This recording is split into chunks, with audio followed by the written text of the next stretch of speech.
হে তরুণ যুবকেরা, হে আমার বন্ধুরা, হে আমার মুরব্বিয়ানেরা, শুনে রেখে দিন বাবা, জেনে রেখে দেন মুসলমান। হযরত মুসা কালিমুল্লাহর জামানায় বহুদিন আকাশ থেকে পানি হয়নি, বহুদিন আকাশ থেকে পানি হয়নি বাবা।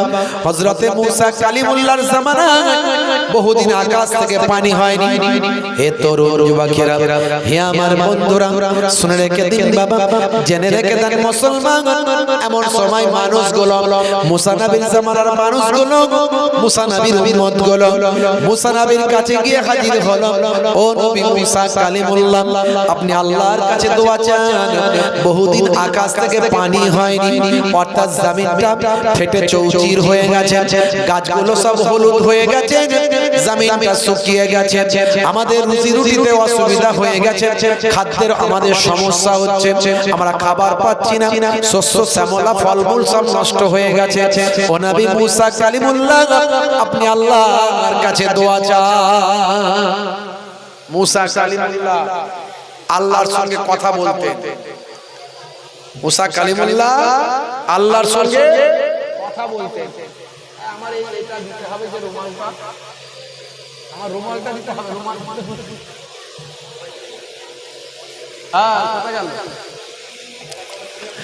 হে তরুণ যুবকেরা, মুসা কালিমুল্লাহ আল্লাহর সঙ্গে কথা বলতেন। ভাইরা আমার, তরুণ যুবকেরা আমার, মুসা কালিমুল্লাহ আল্লাহ কত সম্মান দিয়েছেন, এই জন্য কালিমুল্লাহ বলা হয়। ভাইরা আমার, কালিমুল্লাহ মানে আল্লাহর সঙ্গে কথা বলে, হাবিবুল্লাহ মানে আল্লাহর বন্ধু, খালিলুল্লাহ মানে আল্লাহ বন্ধু। ভাইরা আমার, তবে হাবিবুল্লাহ আমাদের নবীকে বলা হয়। হে তরুণ যুবকেরা, হে আমার মুরব্বিয়ানেরা, শুনে রেখে দিন বাবা, জেনে রেখে দেন, হাবিবুল্লাহ কোন বন্ধু, খালিলুল্লাহ কোন বন্ধু। খালিলুল্লাহ মানে যিনি আল্লাহর সঙ্গে বন্ধুত্ব করে তাকে খালিল বলা হয়। আর হাবিবুল্লাহ কাকে বলা হয় ভালো করে বুঝবেন, আল্লাহ যার সঙ্গে বন্ধুত্ব করেন তাকে হাবিব বলা হয়। আমার আপনার নবীর সঙ্গে আল্লাহ বন্ধুত্ব করেছিলেন, এই জন্য আমার আপনার নবীকে হাবিবুল্লাহ বলা হয়। জোরে হবে না? হে তরুণ যুবকেরা, হে আমার মুরব্বিয়ানেরা, এমন সময় মুসা কালিমুল্লাহ, ভাইরা আমার, তার জামানায় মুসা কালিমুল্লাহর একজন উম্মত বলছেন, হুজুর আপনার কাছ থেকে শুনেছি আখিরি জামানার পয়গম্বরের কথা, আখিরি জামানার পয়গম্বরের অনেক সম্মান আল্লাহ দিয়েছেন, অনেক ইজ্জত আল্লাহ দিয়েছেন, সে আখিরি জামানার পয়গম্বরের কথা আপনার কাছ থেকে শুনেছি। মুসা কালিমুল্লাহ বলল, হ্যাঁ শুনেছ। বলল, এত সম্মান আখিরি জামানার পয়গম্বরের? বলে, হ্যাঁ। হে তরুণ যুবকেরা, শুধু তাই নয়, হযরতে মুসা কালিমুল্লাহ ওই তার উম্মতকে বললেন, ও উম্মতেরা শুনে রেখে দাও, শুধু আখিরি জামানার পয়গম্বরের নয়, সেই নবীর যারা উম্মত হবেন, আখিরি জামানার পয়গম্বরের উম্মত যারা হবেন, তাদেরও আমার আল্লাহ অনেক সম্মান দিয়েছে। জোরে হবে না? জোরে হবে না? উম্মতে মুহাম্মাদির কত সম্মান। মুসা কালিমুল্লাহ আর উম্মতরা বলতে, হুজুর আপনার কাছ থেকে শুনলাম যে উম্মতে মুহাম্মাদি নাকি অনেক কম বয়স বাঁচবেন, অনেক কম বয়স, 50 বছর, 60 বছর, 70 বছর। হ্যাঁ, আর আমরা কোথায় 300 বছর, 200 বছর, 400 বছর। হ্যাঁ, অন্যান্য নবীর উম্মতেরা অনেক বছর করে বাঁচে। নবীরাও কত বছর বেঁচেছেন। ভাইরা আমার, তরুণ যুবকেরা আমার, নূহ নবী 950 বছর হায়াত পেয়েছেন, 950 বছর। বুঝতে পারছেন? কয়েকটা নবীদের জামানা পেয়েছেন। একজন ব্যক্তি, তার নাম হলো আওস বিন আনাক। কি নাম বললাম? আওস বিন আনাক। 3,500 বছর, 3,500 বছর বেঁচেছে। তো মুসা নবীকে তার উম্মতরা বলছে হুজুর আখিরি জামানার উম্মত নাকি 50 60 70 অল্প বয়স বাঁচবে বলে হ্যাঁ বাবা অল্প বয়স বাঁচবে তো আখিরি জামানার পয়গম্বরের উম্মতের এই অল্প বয়সে তাদের কি বিয়ে শাদী হবে তাদের কি বিয়ে টিয়ে হবে বলে হ্যাঁ বিয়ে শাদী তো হবে বলছে হুজুর বিয়ে শাদী হবে যখন নিশ্চয়ই ছেলে পুলে আর হবে না না ছেলে পুলেও হবে বলছে হুজুর সব বুঝলাম বিয়ে শাদী হবে এই অল্প বয়সে আমরা কোথায় 400 500 বছর করে বাঁচছি আমাদের আপনার উম্মত অন্যান্য নবীদের উম্মত 700 800 বছর তো এই 50 60 বছরে বিয়েও হবে ছেলেও পুলেও হবে বলছে হ্যাঁ হবে তাহলে নিশ্চয়ই এরা নামাজ কালাম ইবাদত বন্দেগী কিছু করতে পারবে বলছে না এরা যদি চেষ্টা করে পারবে এই অল্প বয়সেই পারবে সময় অল্প হলে কি হবে পারবে কিন্তু এদের জন্য এদেরকে আল্লাহ এত পছন্দ করে যে এদের সম্মান কোন নবীর উম্মতেরা পাবে না জোরে হবে না উম্মতে মুহাম্মাদি অল্প দিন বাঁচলেও এদের আল্লাহ এত সম্মান দিয়েছে যে কোন নবীর উম্মত এই সম্মান পাবে না বলে কি করে এই উম্মতে মুহাম্মাদির জন্য আল্লাহ স্পেশাল কিছু নাইট কিছু রাত্রি কিছু দিন তৈরি করে দিয়েছে যেমন লাইলাতুল কদরের রাত আছে না না ইন্না আনজালনাহু ফি লাইলাতুল কদর ওমা আদরাকা মা লাইলাতুল কদর আছে না নাই নিশ্চয় আমি আল্লাহ তাআলা কোরআন মাজিদকে লাইলাতুল কদরের রাত্রিতে নাজিল করেছি জোরে বলুন সুবহানাল্লাহ লাইলাতুল কদরটা কি জানেন আল্লাহর নবীকে আল্লাহ বলছেন লাইলাতুল কদর খায়রুম মিন আলফ শাহর লাইলাতুল কদরটা হলো ওই রাতটা হলো হাজার মাস অপেক্ষাও আরো উত্তম জোরে বলুন সুবহানাল্লাহ অর্থাৎ ওই একটা রাত ইবাদত করলে 1000 রাতের থেকেও কত বেশি সেটা আল্লাহ বলেন তার থেকে বেশি বলেছেন তাহলে একটা রাত ইবাদত করলে 1000 মাস অপেক্ষাও 1000 মাস মানে হিসাব করেন দেখুন কতদিন হচ্ছে তার থেকেও বেশি উত্তম জোরে বলুন সুবহানাল্লাহ এই রকম বোনাস নাইট শবে কদর শবে বারাত ভাই আমার তারপর আছে আপনার ঈদুল জুহা ঈদুল ফিতর আশুরা আছে না নাই মুহররমের আশুরা এই সব যে রাতগুলো কিছু আল্লাহ দিয়েছেন স্পেশাল উম্মতে মুহাম্মাদিকে আল্লাহ এত সম্মান দিয়েছে হে তরুণ যুবকেরা হে আমার বন্ধুরা শুনে রেখে দিন বাবা জেনে রেখে দেন হে মুসলমান একটু লক্ষ্য করো হযরতে মুসা কালিমুল্লাহ আল্লাহকে বলছেন আল্লাহ তো কাল্লামু মাই হাল তো কাল্লামু আহাদা গায়রি আপনি আমাকে আমার সঙ্গে কথা বলেন আপনি আমার সঙ্গে কথা বলেন মুকালেমাত করেন আপনি আর কারো সঙ্গে কি কথা বলেন হে তরুণ যুবকেরা হে আমার মুরব্বিয়ানেরা মুসা নবী নিজের ভ্যালুয়েশনটা একটু দেখে নিচ্ছেন আল্লাহর সঙ্গে আমার এত সম্পর্ক আর কারো সঙ্গে এরকম সম্পর্ক আছে কিনা একটু নিজের ভ্যালুয়েশনটা যাচাই করে নিচ্ছেন মুসা নবী আল্লাহ বলছেন হে নবী মুসা তোমার সঙ্গে আমি কথা বলি এটা ঠিক কথা তবে শুনে রেখে দাও জেনে রেখে দাও বাইনি ওয়া বাইনাকা ৭০ আলফা হিজাব তোমার আর আমার কথার মাঝখানে ৭০,০০০ নূরের পর্দা থাকে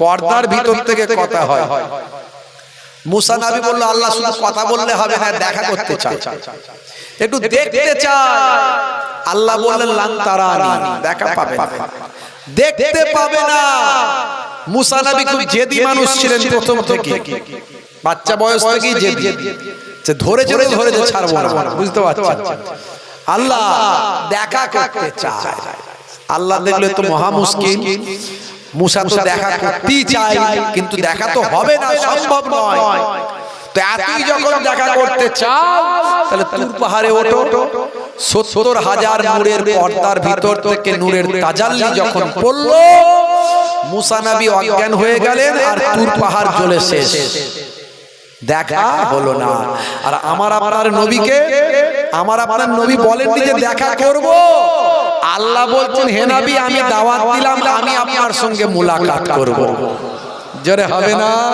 তাহলে আমরা কোন নবীর উম্মত? আল্লাহ বলছেন হে নবী মুসা তোমার আর আমার মাঝখানে ৭০,০০০ নূরের পর্দার ভিতর থেকে কথা হয়। তবে শুনে রেখে দাও, জেনে রেখে দাও হে নবী মুসা উম্মতে মুহাম্মাদি যখন সালাতে দাঁড়িয়ে যায়, নামাজে যখন সিজদায় যায়, যখন সিজদায় গিয়ে সুবহান রাব্বিয়াল আলা বলে আমার তাসবিহ পড়ে, হে নবী মুসা কালিমুল্লাহ শুনে রেখে দাও তখন উম্মতে মুহাম্মাদি আর আমি আল্লাহ কোনো পর্দা মাঝখানে থাকে না। এই জন্যই নবী বলেছেন আসসালাতু মিরাজুল মুমিনিন, মুমিনদের জন্য মিরাজ হলো নামাজ। মিরাজ মানে আল্লাহর সঙ্গে দেখা করা। আমার নবী মিরাজে গিয়েছিলেন মানে আল্লাহর সঙ্গে দিদার হয়েছিল। আল্লাহ রাব্বুল আলামিন বলেন হে নবী মুসা কালিমুল্লাহ তোমার সঙ্গে আমার মুলাকাত, তোমার সঙ্গে আমার কথা হয় ৭০,০০০ নূরের পর্দার ভিতর থেকে। কিন্তু উম্মতে মুহাম্মাদিকে আমি আল্লাহ তো সম্মান দিয়েছি, উম্মতে মুহাম্মাদি যখন নামাজটা পড়বে তখন আমি আল্লাহ আমার সঙ্গে ডাইরেক্ট কথা হবে এবং দেখাও হবে। জোরে হবে না? আর জোরে হবে না? তাহলে সেই নবীর উম্মত আমরা, নামাজ যেন ছেড়ে না দিই। কারণ এত সুন্দর সুযোগ, নামাজের মধ্যে আল্লাহর সঙ্গে কথা হয়, কোনো বাধা থাকে না, কোনো পর্দা থাকে না। হয়তো প্রথম প্রথম আপনার দোয়াটা কবুল হচ্ছে না, কারণ সে জবান তৈরি করতে পারেননি। বুকে হাত দিয়ে ভাবুন তো কত হারাম কথা বলেছেন আর কত হারাম খেয়েছেন। তার সময় লাগবে না, শুদ্ধ করতে তো সময় লাগবে, তারপর তো আল্লাহ কবুল করবেন। যাই তাই ব্যাপার তো নয়। তারপর দেখবেন আল্লাহর কাছে সিজদায় গিয়ে কাঁদতে কাঁদতে বলতে বলতে আপনি দেখবেন আস্তে আস্তে নিজেকে পবিত্র করে ফেলবেন। একদিন দেখবেন হঠাৎ করে আপনার দোয়া কবুল হয়ে গিয়েছে। হবে হবে পরীক্ষিত একেবারে। হে তরুণ যুবকেরা, হে আমার বন্ধুরা, শুনে রেখে দিন বাবা, জেনে রেখে দেন হে মুসলমান, আপনি আল্লাহর পথে ফিরে আসুন, তওবা করুন। হে দুনিয়ার মানুষ, আপনি যদি অন্তর থেকে তওবা করতে পারেন, আমার আল্লাহ চাইলে এখনই আপনার দোয়া কবুল হতে পারে। ভাইরা আমার আল্লাহ কোরআন মাজিদের মধ্যে বললেন ইয়া আইয়ুহাল্লাযীনা আমানু তুবু ইলাল্লাহি তাওবাতান নাসুহা। হে তরুণ যুবকেরা, অন্তর থেকে তোমরা আল্লাহর প্রতি তওবা করো, ইস্তেগফার করো। আমার আল্লাহ তাআলা তোমাদের তওবাকে কবুল করবেন। তোমরা তাওবাতান নাসুহা করো, অন্তর থেকে তওবা করো। আজকে যে গুনাহটা থেকে তওবা করছো, কালকে আর সেই গুনাহ করো না, পরশু আর সেই গুনাহ করো না। আবার যদি শয়তানি ওয়াসওয়াসায় সেই গুনাহ করে ফেলো, আবার তওবা করো। হে তরুণ যুবকেরা, শুনে রেখে দিন, জেনে রেখে দিন বাবা, হযরতে মুসা কালিমুল্লাহ তার উম্মতদের বললেন বরং চলো বাবা ময়দানে গিয়ে ইস্তেসকার নামাজটা আদা করতে হবে। দীর্ঘদিন ধরে পানি হচ্ছে না, পানি না হওয়ার জন্য আল্লাহর দরবারে ইস্তেসকার নামাজটা আদায় করব। চলো বাবা ময়দানে যাই। কয়েক হাজার মানুষকে নিয়ে ময়দানে গিয়ে হযরতে মুসা কালিমুল্লাহ 2 রাকাত ইস্তেসকার নামাজটা আদা করলেন। নামাজ আদায় করে আল্লাহকে দোয়া চাইছে, আল্লাহ আমি তোমার মুসা, আমার দোয়া ফিরিয়ে দিও না, তোমার সঙ্গে তো আমার কথা হয়। আল্লাহ তুমি বলো এই যে এত আমার উম্মতদেরকে নিয়ে নামাজ পড়ে তোমার কাছে দোয়া চাইছি, পানি হয় না, বড় কষ্ট হচ্ছে মানুষের, একটু পানি দাও। আল্লাহ বললেন হে নবী মুসা শোনো, তুমি দোয়া চাইছো, যত মুসা নবী দোয়া চাইছেন তত পানি হওয়া তো দূরের কথা, আকাশে রৌদ্রের তেজ বেড়ে যাচ্ছে, রৌদ্রের পাওয়ার বেড়ে যাচ্ছে। মুসা নবী আল্লাহকে বললেন আল্লাহ এটা কেমন কথা, আমি তোমার নবী, তোমার সঙ্গে আমার কথা হয়, তোমার সঙ্গে আমি কথা বলি, এত মানুষের সামনে আমাকে অপমান করছো। আমি যতবার তোমার কাছে দোয়া চাইছি তত সূর্যের তাপ বাড়িয়ে দিচ্ছ। ব্যাপারটা কি? তুমি তো মেঘ দেওয়ার কথা, পানি দেওয়ার কথা, তার জায়গায় সূর্যের তাপ বাড়িয়ে দিচ্ছ। আমার আল্লাহ এটা তুমি করো না, এটা তুমি করো না। আমি মানুষের কাছে বড় বেইজ্জত হব, আমাকে তুমি নবী বানিয়েছো, আর তারপরে আমার দোয়া যদি কবুল না হয় মানুষের কাছে কেমন করে আমি মুখ দেখাবো। আল্লাহ বললেন, হে নবী মুসা শোনো, আমি তোমার জন্য নয়, তোমার এই মজলিসের ভিতরে একজন ব্যক্তি আছে 40টা বছর ধরে আমি আল্লাহকে ডাকে না, আমি আল্লাহর ইবাদত করে না। যতক্ষণ তোমার মজলিসে সে থাকবে ততক্ষণ তোমার দোয়া আমি আল্লাহ কবুল করব না। এমনি মুসা নবী রাগী মানুষ, বুঝতে পারছো? এই উঠে দাঁড়িয়ে দাঁড়িয়ে, এই কে আছিস, বেরো বেরো, নামাজ পড়িস নি, আল্লাহকে ডাকিস নি, 40 বছর আল্লাহর সঙ্গে কোনো সম্পর্ক নেই, এখন পানি চাওয়ার জন্য বেটা ফেলাই পড়ে এই মজলিসে ঢুকেছিস? হ্যাঁ ঠেলাই পড়ে এখানে এসেছিস, বেরো বেরো, কে আছিস, বেরো। আচ্ছা বলুন তো, কেউ যদি থাকে বেরোবে? সে তো আরো সবার কাছে মার্ক হয়ে যাবে, তাই না? অপমান হয়ে যাবে, লোকে তাকে সকালবেলা টিকটি দেবে না। যত মুসা নবী বলছে বেরো, সে আরো মাথা নিচু করে নিচ্ছে। যে আছে ওর ভিতরে সে মাথা নিচু করে ভাবছে যে মুসা নবী যেন আমাকে দেখতে না পায়, চিনতে না পারে, বুঝতে পারছো? হে তরুণ যুবকেরা, মাথা নিচু করে নিয়েছে যাতে মুসা নবী আমাকে দেখতে না পায়। আল্লাহর দরবারে মাথা নিচু করে এবার ঝরঝর করে কাঁদে, তওবা করে, অন্তর থেকে তওবা করে, তাওবাতান নাসুহা করে। হে আল্লাহ, তুমি মুসা নবীর আল্লাহ, মুসা নবীর উম্মতের আল্লাহ, সমস্ত জীবকুলের আল্লাহ, গাছপালা তরুলতা সবই তো তুমি আল্লাহ, আর আমার মতো হতভাগার আল্লাহ তুমি ছাড়া আর কেউ নাই। আজকে আমি বড় বিপদে পড়েছি, এত মানুষের ভিতরে ধরা পড়ে গেছি। 40 বছর আমি তো তোমাকে ডাকিনি, কোনোদিন তোমার ইবাদত করিনি, কোনোদিন তোমার নামাজ পড়িনি, তোমার কাছে শরণাপন্ন হয়নি। আজকে জমির ফাটল ধরে গেছে, চাষ নষ্ট হয়েছে, তাই আমিও এদের লাইনে ভিড়েছি। আজকে আমি বেরোতে পারছি না, এখান থেকে যেতে পারছি না। তোমার কাছে তওবা করছি অন্তর থেকে, তুমি ফিরিয়ে দিও না, ঘুরিয়ে দিও না। হে তরুণ যুবকেরা, হে আমার বন্ধুরা, এমন সময় সেই মানুষটি আল্লাহর কাছে তওবা করে দোয়া চায়, হে আমার আল্লাহ, আজকের দিনে যদি তুমি আমার সম্মানটা বাঁচিয়ে দাও, আজকের দিনে যদি তুমি আমার ইজ্জতটা বাঁচিয়ে দাও, তুমি যদি আকাশ থেকে পানিটা দিয়ে দাও, তাহলে আমি তোমাকে কথা দিলাম, আজ থেকে আমি তোমার পথে ফিরে আসব, তোমার ইবাদত করব, আমি তোমার দ্বীনের পথে চলব। আজ থেকে আমি তওবা করে মুসা নবীর উম্মত হয়ে যাব। আমাকে আজকে অপমান করো না, এত মানুষের সামনে বেইজ্জত করো না, আমার ইজ্জত তুমি ঢেকে দাও, তুমি তো ইজ্জত রক্ষা করনে ওয়ালা। হে আমার আল্লাহ, তুমি আমার দোয়া কবুল করো, আকাশ থেকে পানি বর্ষণ করো, তাহলে অন্তত আজকের দিনে আমি রক্ষা পেয়ে যাব। হে তরুণ যুবকেরা, হে আমার বন্ধুরা, কিতাবের মধ্যে দেখতে পাওয়া যায় সঙ্গে সঙ্গে আকাশ থেকে কালো মেঘ হয়ে গেল, কালো মেঘ হয়ে গিয়ে অফুরন্ত পানি, রহমতের পানিটা মজলিসে বর্ষণ হলো। জোরে হবে না, জোরে হবে না। মুসা কালিমুল্লাহ অবাক, আল্লাহ তুমি তো বললে একজন লোক আছে 40 বছর আল্লাহকে ডাকেনি, সে না বেরোলে তুমি পানি দেবে না, তো পানি দিলে কেন? ব্যাপারটা কি? তুমি আমাকে অপমান করে দিচ্ছ আল্লাহ, এত মানুষের সামনে আমি এদের নবী, আমার সঙ্গে তোমার কথা হয়, আর আমি সেই লোককে এখনো বের করিনি, তুমি বললে সে না বেরোলে পানি হবে না, আর সে বেরোলে তারা কি পানি দিয়ে দিলে? ব্যাপারটা কি? আল্লাহ বলতেন, হে নবী মুসা শোনো, এতক্ষণ আমি যার জন্য পানি দিচ্ছিলাম না, যার কারণে আমি এতক্ষণ পানি দিচ্ছিলাম না, এখন আমি তার কারণে পানিটা দিয়ে দিলাম। হে তরুণ যুবকেরা, মুসা কালিমুল্লাহ বললেন, ব্যাপারটা কি আমার আল্লাহ একটু খুলে বলুন।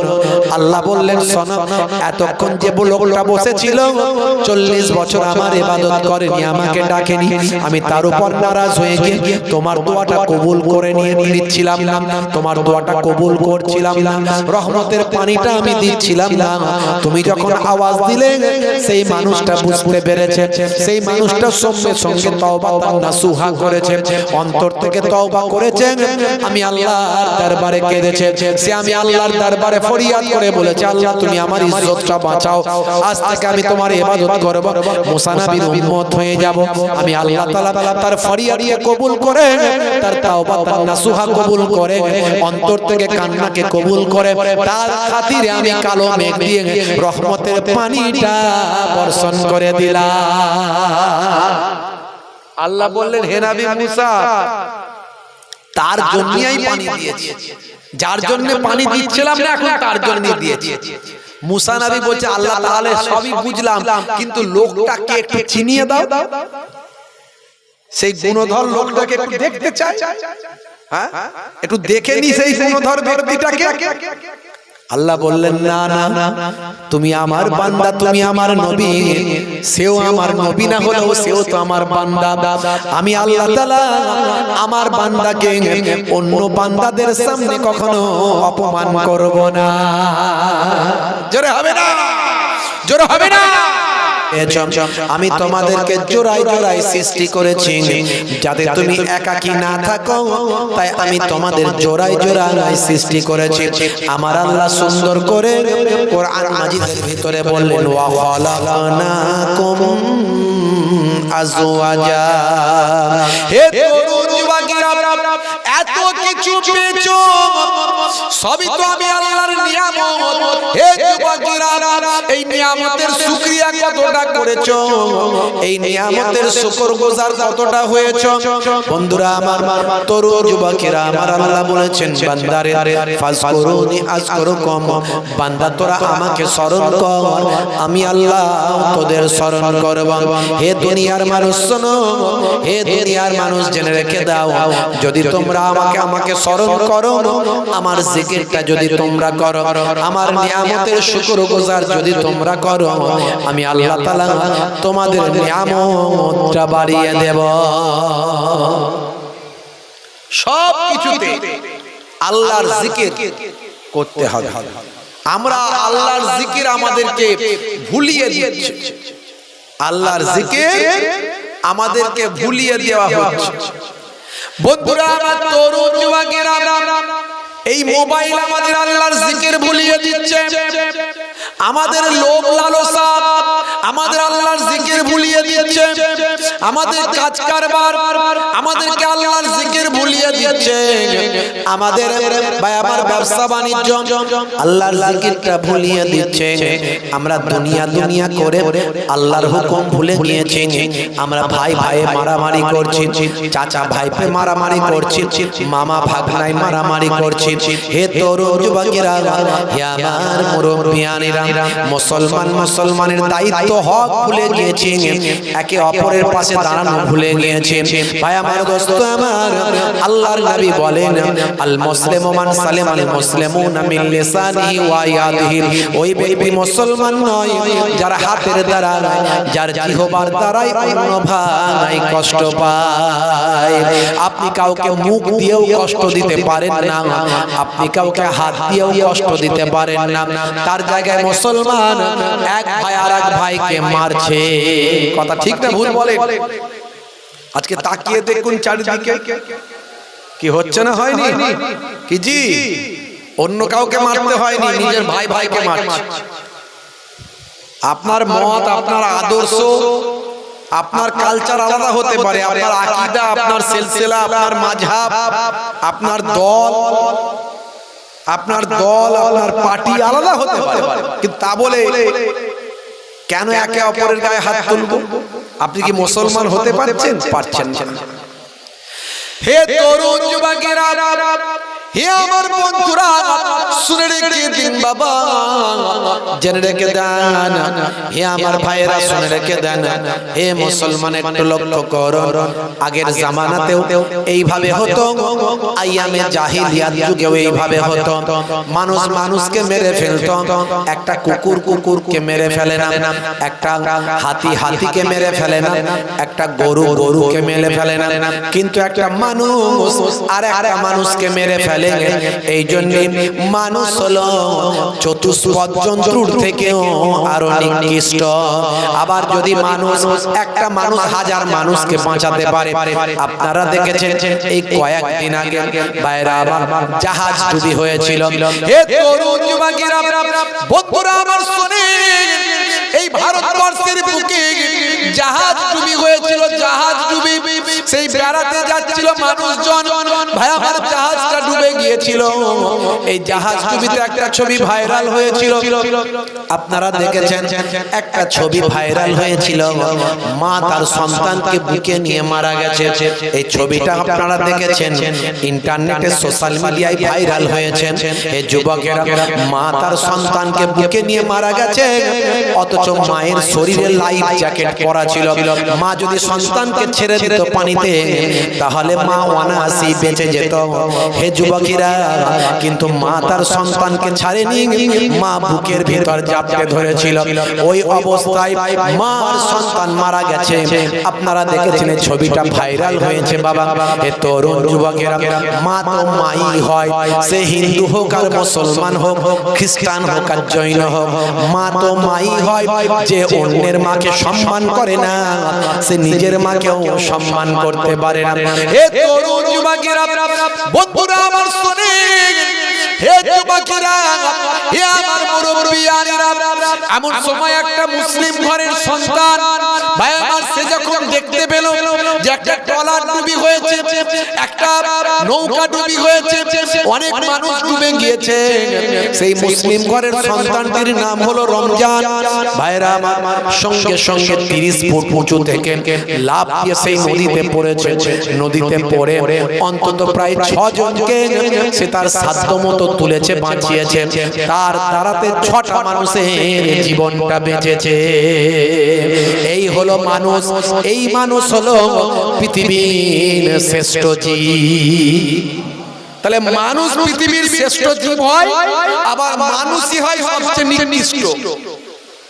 কোন মানুষটা শ্রেষ্ঠ আর কোন মানুষটা নিকৃষ্ট আপনাকে ভাবতে হবে। আশরাফুল মাখলুকাত, সৃষ্টির শ্রেষ্ঠ জীব হলো এই মানুষ। লাকাদ কাররামনা বানি আদম। আল্লাহ বলছেন, আমি আদমের আওলাদকে উচ্চ মর্যাদা, উচ্চ সম্মান দিয়েছি। আবার আল্লাহ বলছেন, এই মানুষই হলো চতুষ্পদ জন্তুর থেকেও নিকৃষ্ট।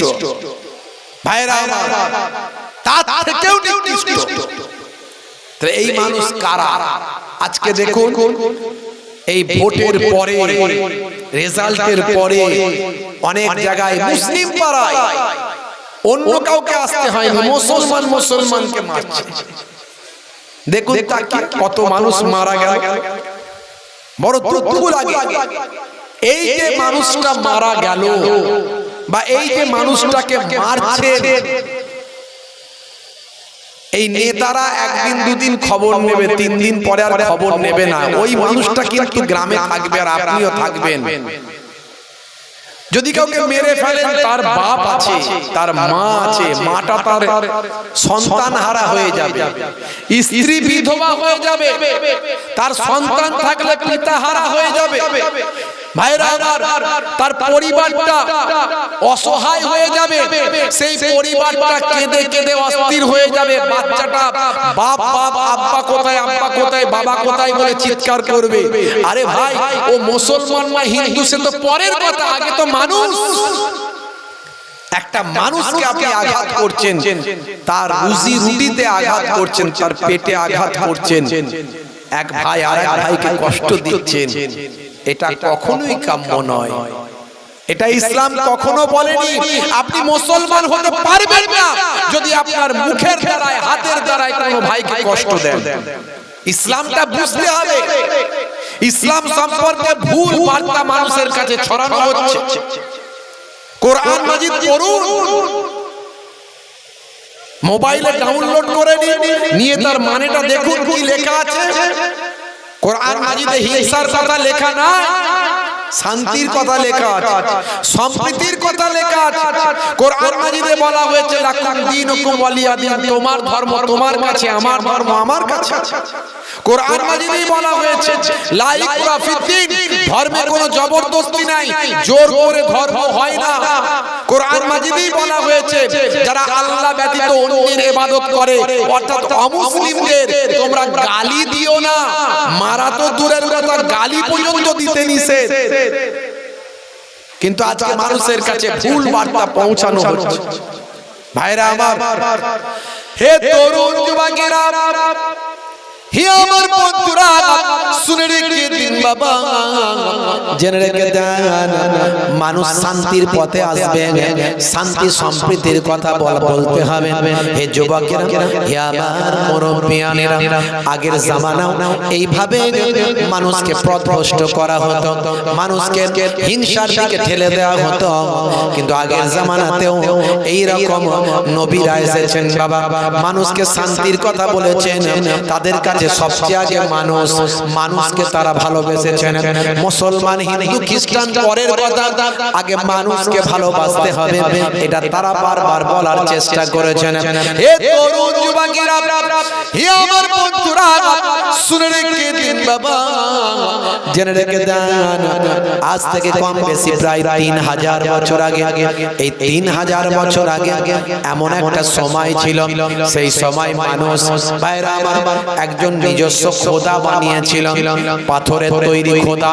সেই খোদার কাছে তারা ইবাদত করত, তাকে খোদাকে বৃষ্টির খোদা বলে মনে করত। এই যুবকেরা পানির খোদা বলে তাকে মনে করত। সেই খোদার নাম দিয়েছিল বাল খোদা, বাল। ভাইরা আমার, তরুণ যুবকেরা আমার, মুরব্বিয়ানেরা আমার, আল্লাহ কোরআন মাজিদের ভিতরে এই খোদার নামটা আল্লাহ উল্লেখ করেছেন। আল্লাহ বলেছেন তোমরা প্রকৃত আল্লাহর ইবাদত ছেড়ে বাল খোদার ইবাদত শুরু করেছ। সূরা নাম সূরা সাফফাত আয়াত নাম্বার হলো 125। হে তরুণ যুবকেরা, হে আমার মুরব্বিয়ানেরা, শুনে রেখে দিন বাবা, জেনে রেখে দেন।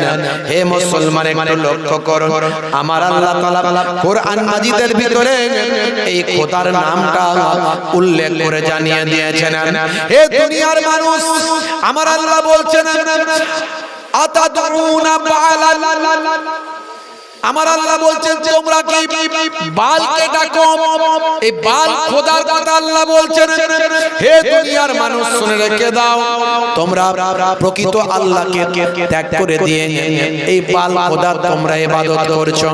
এই বাল খোদা হলো বৃষ্টির খোদা। তারা মনে করত বৃষ্টি দেওয়ার জন্য এই খোদা। আপনারা একটু যদি লক্ষ্য করেন দেখবেন, এপিস্টাইন ফাইল বেরিয়েছিল, এপিস্টাইন ফাইল বেরিয়েছিল আমেরিকার ওই সমস্ত বড় বড় ভাই আমার ব্যক্তিদের নাম সে ফাইলের মধ্যে উল্লেখ করা হয়েছে। ডোনাল্ড ট্রাম্পের কথা উল্লেখ করা হয়েছে। ভাইরা আমার, শুধু তাই নয়, পৃথিবী বিখ্যাত নেতাদের কথা উল্লেখ করা হয়েছে। পৃথিবী বিখ্যাত ভাই আমার ব্যক্তিদের কথা উল্লেখ করা হয়েছে। এই এপিস্টাইন ফাইলের ওখানে উল্লেখ করতে গিয়ে সেখানে বালের ইবাদত করার কথা উল্লেখ এসেছে। অর্থাৎ সেই প্রাচীন কালের সে খোদার উল্লেখটা এপিস্টাইন ফাইলের মধ্যে উল্লেখিত হয়েছে। আপনারা দেখবেন। হে তরুণ যুবকেরা, আজ থেকে 3000 বছর আগে এই খোদার জন্ম। ভাইরা আমার, তরুণ যুবকেরা আমার, হে আমার মুরব্বিয়ানেরা, তৎকালীন যুগে ভাইরা আমার শামের মানুষ, শাম, এই শাম দেশ হলো বর্তমান ফিলিস্তিন, বর্তমান লেবানন, ভাই আমার সিরিয়া, এই সিরিয়া ভাই আমার ফিলিস্তিন এবং লেবানন, এই জায়গাগুলো মিলে শাম বলা হয়। শাম, এই দেশগুলো মিলে শাম এখন বিভক্ত হয়ে অনেকগুলো দেশ হয়েছে।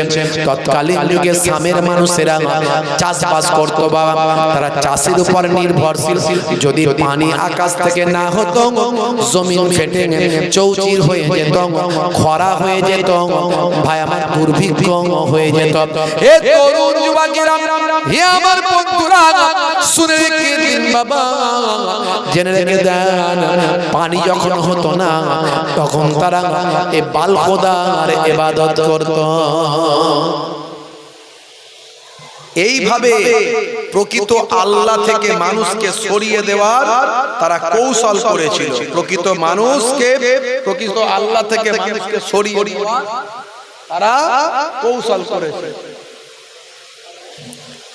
ভাইরা আমার, তরুণ যুবকেরা আমার, মুরব্বিয়ানেরা আমার, মুসলমান একটুখানি লক্ষ্য করুন।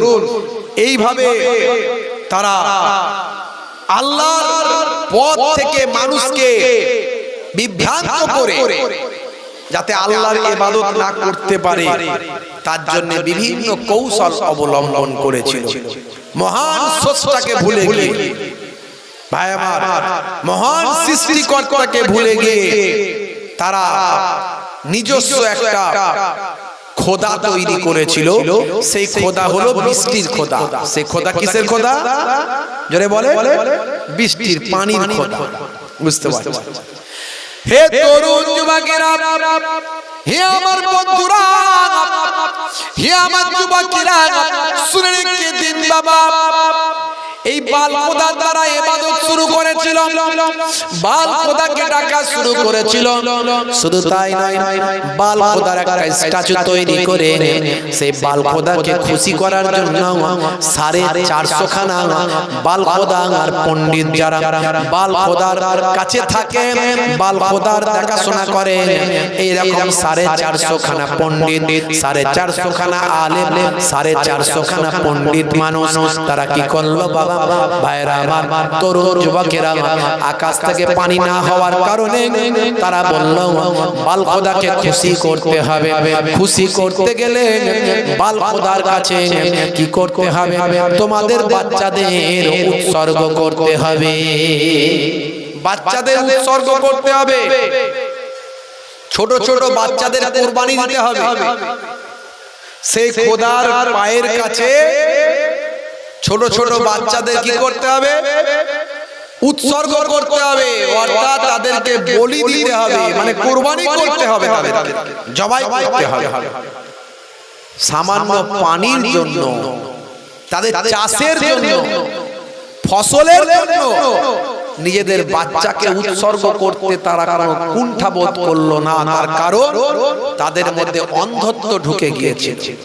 তারা মনে করেছিল বাচ্চা উৎসর্গ করলে আমাদের বাল খোদা খুশি হবে, রাজি হবে, এই কথা মনে করেছিল। হে তরুণ যুবকেরা, বন্ধুরা আমার, শুনে এইভাবে তারা লটারির মাধ্যমে বাল খোদার কাছে বাচ্চা উৎসর্গ করত, বাচ্চাকে কুরবানি করত। আর যখন বাচ্চা চিৎকার করত, বাচ্চা যখন কান্নাকাটি করত বাবা, এমন সময় তারা ড্রাম বাজাতো, ড্রাম বাজাতো, সিঙ্গাই ফুঁক দিয়ে বাঁশি বাজাতো, যাতে করে বাচ্চার কান্নার আওয়াজ বাচ্চার বাপ মায়ের কানে না যায়। হে তরুণ যুবকেরা, হে আমার মুরব্বিয়ানেরা, শুনে রেখে দিন বাবা, জেনে রেখে দেন। অথচ ইসলামে বলা হলো, ইসলাম জানিয়ে দিল তোমরা তোমাদের সন্তানকে লালন পালন করো, উচ্চ শিক্ষায় শিক্ষিত করো এবং পড়াশোনা শিক্ষার মধ্যে দিয়ে কাটাও। হে যুবকেরা, আল্লাহর নবী বলেছেন তালাবুল ইলমি ফারিদাতুন আলা কুল্লি মুসলিমিনা মুসলিমাত, প্রত্যেকটা নর নারীর জন্য ইলম জ্ঞান অর্জন করা হলো ফরজ। ফরজ ফরজ, যেমন নামাজ পড়াও ফরজ, রোজা রাখাও ফরজ, ইলম জ্ঞান অর্জন করা মুসলমান তোমাদের ফরজ। জ্ঞান অর্জন করা ফরজ। আমরা ছোটবেলায় বাচ্চাদেরকে কাজে দিয়ে দিই, এই ছেলেটা একটা ইনকাম করতে পারে, যা বাবা ইনকাম করে খাওয়া। আর বাপ একটু যেই বয়স হলো অমনি কাজ থেকে রিটায়ার নিয়ে নিচ্ছে, রিটায়ার্ড, আর কাজ করবে না, বসে বসে খাবে আর বকনি দেবে। সন্ধ্যা হলে চায়ের দোকানে গিয়ে বসবে, ঘন্টার পর ঘন্টা সময় কাটাবে। বুঝতে পারছেন? এইভাবে দিন রাত কাটিয়ে দেবে। ভাইরা আমার, তরুণ যুবকেরা আমার, মুরব্বিয়ানেরা আমার, অথচ ইসলাম বলেছিল যতক্ষণ তোমার শরীরে ক্ষমতা থাকবে ততক্ষণ তুমি পরিশ্রম করো, খাটো, নিজে হালাল ইনকাম করো। আর সন্তানকে সুশিক্ষায় শিক্ষিত করো, তার যদি ব্রেন মেধা ভালো হয় তাকে আইএস আইপিএস ডব্লিউবিসিএস অফিসার করো, ডাক্তার ইঞ্জিনিয়ার করো, আলেম মাওলানা হাফেজ কারি করো। হ্যাঁ, সবাইকে যে হাফেজ কারি করতে হবে এমনটা নয়। বাপের 5টা ছেলে 5টাই নাকি হাফেজ, 5টাই নাকি মাওলানা। নিশ্চয় হাফেজ কারি মাওলানা ভালো, একে তো খারাপ বললে আমার ঈমান চলে যাবে। কথা ঠিক না ভুল? খারাপ তো বলতে পারবো না, কিন্তু সমাজে কোনটা দরকার? আপনি 2টো ছেলেকে হাফেজ কারি মাওলানা করুন, কিন্তু বাকি 3টে ছেলেকে ওই প্রাথমিক দিনের ইলমটা দিয়ে, প্রাথমিক দিনের জ্ঞান, ইসলামের জ্ঞান, কোরআন হাদিসের জ্ঞান, হারাম হালালের জ্ঞান, এটা তো হুজুরের কাছে গেলেই হবে, মাওলানার কাছে 2 বছর গেলেই হবে। তার মেধা বুদ্ধিটাকে কাজে লাগিয়ে সেটাকে ডব্লিউবিসিএস অফিসার করুন, আইএস আইপিএস করুন, তবেই তো সেই ছেলেটা এসে ডিএম হবে, এসডিও হবে, বিডিও হবে। কথা ঠিক না ভুল বলেন? সেই ছেলেটা দরকার আছে না নাই? সেই ছেলেটা দরকার আছে না নাই? তাহলে IAS IPS WBCS doctor engineer higher এডুকেটেডের দরকার আছে, আর আলেম ওলামা বক্তা হুজুরের দরকার আছে। যোগ্য মানুষ তো কম, অযোগ্যতে সমাজ ভরে গেছে। এই জন্য আজকে আমাদের মুসলিম সমাজ বিভ্রান্ত, কি করবে ঠিক করতে পারছে না, সঠিক গাইডলাইন পাচ্ছে না, সঠিক পথে চলতে পারছে না। সঠিক পথে আপনাকে আমি চালাতে পারবো না, কেউ পারবে না, একমাত্র পারবে আল্লাহ এবং রাসূল। তার জন্য সঠিক পথের আপনাকে দিশাটা পেতে হবে কোরআন এবং হাদিস পাক। কিন্তু এই কোরআন আর হাদিস পাকটাকে সঠিকভাবে বোঝানোর লোকের বড় অভাব, বোঝানোর লোকের বড় অভাব। ভাইরা আমার, তরুণ যুবকেরা আমার, আমার আল্লাহ এই জন্য বলছেন, বান্দা হে দুনিয়ার মানুষ শোনো, হে আমার মুরব্বিয়ানেরা শুনে রেখে দেন, হে আমার বন্ধুরা খেয়াল রাখুন। আমার আল্লাহ কোরআন মাজিদের ভিতরে বললেন, ইয়া আইয়ুহাল্লাযীনা আমানু লা তুলহিকুম আমওয়ালুকুম ওয়ালা আওলাদুকুম আন যিকরিল্লাহ ওয়া মান ইয়াফআল যালিকা ফাউলাইকা হুমুল খাসিরুন। হে তরুণ যুবকেরা, হে আমার বন্ধুরা, আল্লাহ রাব্বুল আলামিন বলছেন, না ভুলা দে মাল तुम्हारा और औलाद तुम्हारे। আল্লাহ কে ইবাদত সে যদি তোমরা আল্লাহর ইবাদত থেকে ভুলে যাও, তোমাদের সন্তান সন্ততি, কাজ কারবার, ব্যবসা বাণিজ্য, মাল মাতা যদি পেয়ে, এগুলো পেয়ে তোমরা যদি আল্লাহর ইবাদতটা যদি ভুলে যাও, আল্লাহ বলছেন, বান্দারে তোমরা ধ্বংসপ্রাপ্ত হবে, তোমরা ক্ষতিগ্রস্তদের অন্তর্ভুক্ত হবে। ভালো করে বুকে হাত দিয়ে চিন্তা করুন তো, আপনাদের বসিরহাট এলাকার ব্যাপারটা আলাদা।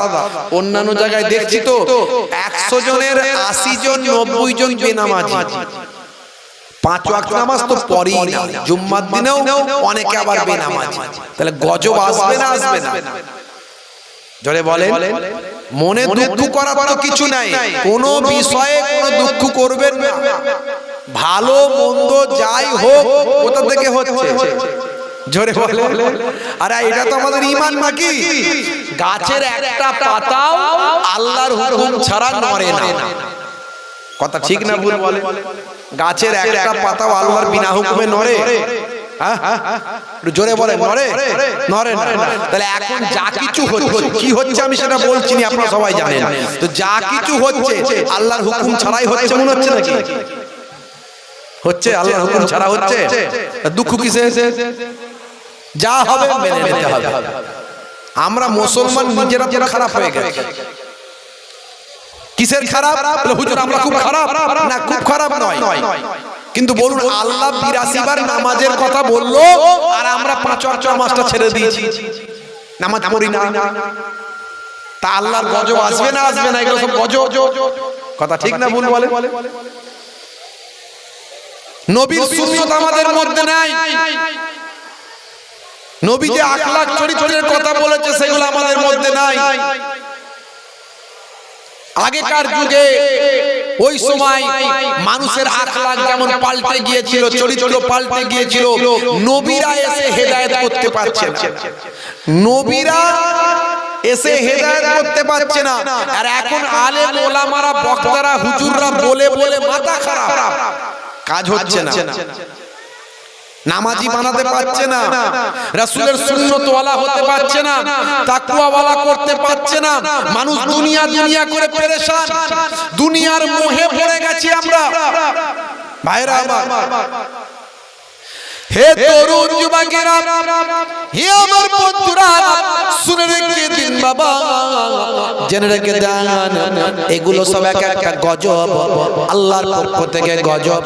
ভাইরা আমার, তরুণ যুবকেরা আমার, হে আমার মুরব্বিয়ানেরা, শুনে রেখে দিন বাবা, আল্লাহর পক্ষ থেকে বিভিন্ন গজব মানুষের মাঝখানে আসবে। আল্লাহ বলেছেন, বান্দারে, যদি তোমরা তোমাদের ছেলে মেয়ে, বিবি বাচ্চা, মাল মাতা, সম্পদ, কাজ কারবার ভুলে গিয়ে কাজ কারবার পেয়ে আমি আল্লাহ আমার ইবাদতটা ভুলে যাও, তাহলে তোমরা ক্ষতিগ্রস্ত হবে, তাহলে তোমরা ধ্বংসপ্রাপ্ত হবে। হে যুবকেরা, হে আমার মুরব্বিয়ানেরা, এই যে বিভিন্ন রকম গজব আসছে, বিভিন্ন রকম অশান্তি আসছে, বিভিন্ন রকম টেনশন আসছে, এগুলো সব আল্লাহর পক্ষ থেকে আসছে। যদি বলেন হুজুর, আচ্ছা বলুন তো, ওই ব্যক্তি নামাজি, ওই ব্যক্তি পরেশগার, ওই ব্যক্তি আল্লাহ ওয়ালা, তার উপরেও কেন এই বিপদটা এসেছে? মনে রাখবেন, ইব্রাহিম নবীর উপরে বিপদ এসেছিল না আসেনি? এসেছিল না আসেনি? ইব্রাহিম নবী গুনাহগার ছিলেন না নবী ছিলেন? নবীরা বেগুনাহ মাসুম, নবীদের কোনো গুনাহ নাই, কিন্তু বিপদ এসেছিল না আসেনি? মনে রাখবেন, যখন আল্লাহ ওয়ালা মানুষদের উপর কোনো বিপদ আসে, হে তরুণ যুবকেরা, হে আমার মুরব্বিয়ানেরা, শুনে রেখে দিন বাবা, জেনে রেখে দেন, আমার আল্লাহ বলেন, বান্দারে, আমি মাঝে মাঝে তোমাদের পরীক্ষা নিই। ولنبلونكم بشيء من الخوف والجوع ونقص من الأموال والأنفس والثمرات وبشر الصابرين। আল্লাহ বলছেন, বান্দারে, মাঝে মাঝে আমি তোমাদের পরীক্ষা নিই, তোমাদের মালের ক্ষতি দিয়ে, তোমাদের জানের ক্ষতি দিয়ে, তোমাদের সম্পদের ক্ষতি দিয়ে, মাঝে মাঝে ফল ফ্রুট, তোমাদের বাগান, তোমাদের শস্য শ্যামলা ফলমূল, সেগুলোর ক্ষতি দিয়ে, তোমাদের এই সমস্ত ক্ষতি দিয়ে আমি আল্লাহ মাঝে মাঝে তোমাদের পরীক্ষা নিই। এই পরীক্ষার মাধ্যমে আমি দেখতে চাই কে উপকৃত হয়, কে পরীক্ষায় পাস করে। হে তরুণ যুবকেরা, ওয়ানাফিস মিনাল আমওয়াল ওয়াল আনফুসি ওয়াস সামারাত ওয়াবাশশিরিস সাবিরিন। এই বিপদে পড়লে কে সবর করে, ধৈর্য ধারণ করে, যে ধৈর্য ধারণ করবে, যে সবর করবে, আমার আল্লাহ বলেন তার জন্য আছে মহা পুরস্কার। ইব্রাহিম নবীকে আল্লাহ বিপদের মধ্যে ফেলেছিলেন নমরুদের দ্বারা। নমরুদ তাকে চক্রান্ত করে ইব্রাহিম নবীকে কয়েক কিলোমিটার দূর থেকে, বহু দূর থেকে ইব্রাহিম নবীকে ভাই আমার ওই গুলতির মধ্যে দিয়ে ছুঁড়ে ছুঁড়ে ফেলে দেওয়া হয়েছিল। এত বিশাল আগুন জ্বালিয়েছিল, কয়েক কিলোমিটার জুড়ে আগুন জ্বালিয়েছিল। সেই আগুন জ্বালিয়ে ভাই আমার যারা এই আগুনের কাছে গেছে তারাই ঝলসে পুড়ে গেছে, আগুনের কাছে যারা গেছে তারাই ধ্বংস হয়ে গেছে। তাই ইব্রাহিম নবীকে নমরুদ আগুনে ফেলতে চায়, দূর থেকে ঘুরিয়ে ঘুরিয়ে লাট্টুর মতো ছুঁড়ে ফেলে দেওয়া হয়েছিল। হে তরুণ যুবকেরা, হে আমার বন্ধুরা, ইব্রাহিম নবী আল্লাহ তাআলার উপর নারাজ হয়ে যাননি, আল্লাহ তাআলার উপর নাশুকরি করেননি। আমার আল্লাহ তাআলার উপর সবর করেছিলেন, ধৈর্য ধারণ করেছিলেন, বিপদে পড়েছিলেন, আল্লাহর উপর ধৈর্য ধারণ করেছিলেন। আমার আল্লাহ দেখলেন ইব্রাহিম নবী ধৈর্য ধারণ করেছে, পরীক্ষায় উত্তীর্ণ হয়েছে। সেই সময় আগুনে যখন নিক্ষেপ করা হলো, আমার আল্লাহ আগুনকে নির্দেশ দিলেন, ইয়া নারুকুনি বারদা ওয়া সালামান আলা ইব্রাহিম। হে তরুণ যুবকেরা, হে আমার বন্ধুরা, আমার আল্লাহ বললেন, হে আগুন, ইব্রাহিম নবীর জন্য তুমি শান্তিদায়ক, শীতল হয়ে যাও, এতটা ঠান্ডা হয়ে যাও চাউনি যতটা ঠান্ডা হলে আমার বন্ধুর কষ্ট হবে, আবার এতটা শীতল হয়ে যাওনি যাতে করে যতটা শীতল হলে আমার বন্ধুর অসুবিধা হবে। তুমি নরমাল হয়ে যাও, না খুব ঠান্ডা আবার না খুব গরম, তুমি নরমাল হয়ে যাও।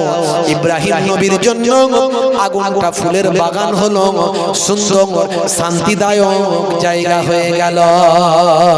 হে তরুণ যুবকেরা, আজও যখন ইমানদারের উপর বিপদ আসছে, ভাই আমার এসআইআরের বিপদ, নাম ডিলিটের বিপদ, তারপরে আজকের যুগে এই সমস্ত ভাই আমার বিভিন্ন রকম অশান্তি, হইচই, মারপিট, দাঙ্গা হাঙ্গামা যাই হয় না কেন, ভাইরা আমার যত বিপদে আসুক না কেন, মনে রাখবে ইমানদারদের জন্য ওটা পরীক্ষা। ইমানদাররা ভেঙে পড়ে না, ইমানদাররা কখনো মুসরে পড়ে না, ইমানদার সব সময় আল্লাহর উপর তাওয়াক্কুল করে। আল্লাহ বলছেন, বান্দা তুমি যদি আমার উপর ভরসা করো, আমি তোমার এই সিচুয়েশন, এই সমস্যা আস্তে আস্তে কাটিয়ে দেব। তুমি চিন্তা করো না, ভয় পেও না, তুমি আমার ইবাদত করো, নামাজটা পড়ো, আমার রাসূলের সুন্নতের তাবেদারি করো। আল্লাযী আত'আমাহুম, ক্ষুধা লাগলে আমি আল্লাহই তোমাকে খাওয়াবো। ওয়া আমানাহুম মিন খাউফ, আর যখন তোমরা ভয় পাবে, ভীত হবে, আমি আল্লাহ তোমাদের ভয়, ডর, খাউফ, কষ্টটাকে দূর করে দেব। জোরে হবে না ভাইরা আমার, তরুণ যুবকেরা আমার। আর কয়েক মাস পরে ইউরোপের গবেষণা কেন্দ্রগুলো থেকে খবর আসছে, ইউরোপের ভাই আমার আবহাওয়া দপ্তরগুলো গবেষণা করেছে, আর কয়েক মাস পরে আসছে ইআই নিনো, প্রচন্ড গরম, তারা নাম দিয়েছে ইআই নিনো, সুপার ইআই নিনো। এই প্রচন্ড গরম যেটা 188 বছর পর আবার পৃথিবীতে আসছে। বুঝতে পারছেন, প্রশান্ত মহাসাগর তার পানি হঠাৎ করে গরম হয়ে যাবে, সেই গরম পানির আবহাওয়া এমন ছড়িয়ে পড়বে, বিশেষ করে উপমহাদেশ ভারত সহ কয়েকটা দেশে, যে প্রচন্ড পরিমাণে গরম আমাদের এখানে আসতে চলেছে। ইআই নিনো তার নাম দিয়েছে, সুপার ইআই নিনো, যাতে এই ঘটনা 188 বছর আগে পৃথিবীতে হয়েছিল, 188 বছর পর আবার এই ঘটনা ঘটতে চলেছে আগামী দিন 128 বছর পর, যার তাপমাত্রা হবে 55 ডিগ্রির উপরে। আমরা 40 ডিগ্রিতে মাথা খারাপ হয়ে যায়, বুঝতে পারছেন তো? 55 ডিগ্রির উপরে সেলসিয়াস তাপমাত্রা হবে। এই তাপমাত্রা 128 বছর আগে একবার হয়েছিল, 2 কোটি মানুষ মারা গিয়েছে, 2 কোটি মানুষ মারা গিয়েছিল। আবার এই সুপার ইআই নিনো আসছে আগামী 2-3 মাস পরেই বলছে। এখন আল্লাহ যদি হেফাজত করে আমাদের, বুঝতে পারছেন, তাহলে আলাদা কথা। এটা ইউরোপের যে সমস্ত ভাই আমার আবহাওয়া দপ্তরগুলো আছে, তারা গবেষণা করেছে, রিপোর্টটা ইন্টারনেটে এসেছে, খবরটা। আগামী দিন কি হবে কেউ জানে না, বুঝতে পারছেন? তাহলে এগুলো সব কি? এগুলো সব এক একটা গজব, এগুলো সব এক একটা গজব, আল্লাহ প্রদত্ত গজব। একমাত্র বাঁচাতে পারে কে? আল্লাহ। আজকে যে আপনি অন্যের উপরে অত্যাচার করছেন, আপনি কি জানেন আগামী 1 সপ্তাহ বাঁচবেন? আমি কি জানি বাঁচবো? আজকে গায়ে গরম আছে, জোশ আছে, 10টা ছেলে পাশে আছে, কিন্তু আগামী 1 সপ্তাহ বাঁচবো কিনা আমরা জানি না। হে তরুণ যুবকেরা, হে আমার বন্ধুরা, শুনে রেখে দিন বাবা, দুনিয়ার বিভিন্ন রকম জিনিসপত্র বেরিয়েছে, এর দ্বারা আপনাকে আমাকে আল্লাহ ভুলিয়ে দেওয়া হচ্ছে। এই মোবাইলটার মধ্যে একটা, কিন্তু মোবাইলটাকে ভালো কাজে ব্যবহার করো। আমি এর আগে অনেকবার বলেছি, মোবাইলটার মধ্যে আছে নামাজ, মোবাইলটার মধ্যে আছে কোরআন মাজিদ, মোবাইলের মধ্যে আছে নবীর হাদিস, নবীর জীবনী, মোবাইলের মধ্যে আছে বিভিন্ন নবীদের জীবনী ঘটনা, মোবাইলটার মধ্যে আছে ওয়াজ, নসিহত, গাজা গাজাল বিভিন্ন রকম ভাই আমার খবর কিন্তু মোবাইলটা আবার আছে বিভিন্ন অশ্লীলতা, বিভিন্ন গান বাজনা অশ্লীলতা, বিভিন্ন খারাপ ভিডিও, খারাপ ছবি। হে তরুণ যুবকেরা, বিভিন্ন রকম গেম আছে মোবাইলে, free fire, PUBG, online game, ঘন্টার পর ঘন্টা মুসলমানের ছেলে সময় কাটায়। হে যুবকেরা, আজকে আপনি ফিরে আসুন, আল্লাহর পথে ফিরে আসুন। এই মোবাইল আপনাকে আল্লাহর পথ থেকে দূরে সরিয়ে দিচ্ছে। ভাইরা আমার, দুনিয়ার কাজকর্ম, দুনিয়ার মাল মাতা সম্পদ, বাপ মা সন্তান, কাজ কারবার, ব্যবসা বাণিজ্য, ঘর বাড়ি আপনাকে আল্লাহর পথ থেকে সরিয়ে দিচ্ছে। এগুলি হলো সবচেয়ে বড় বাধা। সব করবেন আপনি, কিন্তু আল্লাহর পথ থেকে সরে গিয়ে নয়।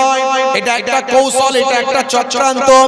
মানুষকে আজকে নেশাখোর, পাত্তাখোর, গাঁজাখোর, তারিখোর, মদখোর, জুয়াখোর, মুসলমানের ছেলে তিরঙ্গা, গুটখা, গোয়া, ছোটবেলা থেকে নেশাখোর হয়ে যাচ্ছে। আছে না নাই? জিভ ঠোঁট দাঁত চেনা যায় না মুসলমানের ছেলে। হে যুবকেরা, অথচ 1450 বছর আগে আল্লাহর নবী বলেছেন, কুল্লু মুসকিরিন হারাম, প্রত্যেক নেশা হলো হারাম, প্রত্যেক নেশাই তো হারাম। নবীর হাদিস, নবীর দিকে ছিল মদ, ওই জন্য মদের কথা আল্লাহর নবী বলেছেন। বুঝতে পারছো? কোরআন মাজিদে আল্লাহ মদের উল্লেখ করেছেন, ইন্নামাল খামরু ওয়াল মাইসিরু ওয়াল আনসাবু ওয়াল আজলামু রিজসুম মিন আমালিশ শাইতান। এগুলো সব শয়তানি কাজ। চারটি কথা বলা হয়েছে, তার মধ্যে একটা মদ।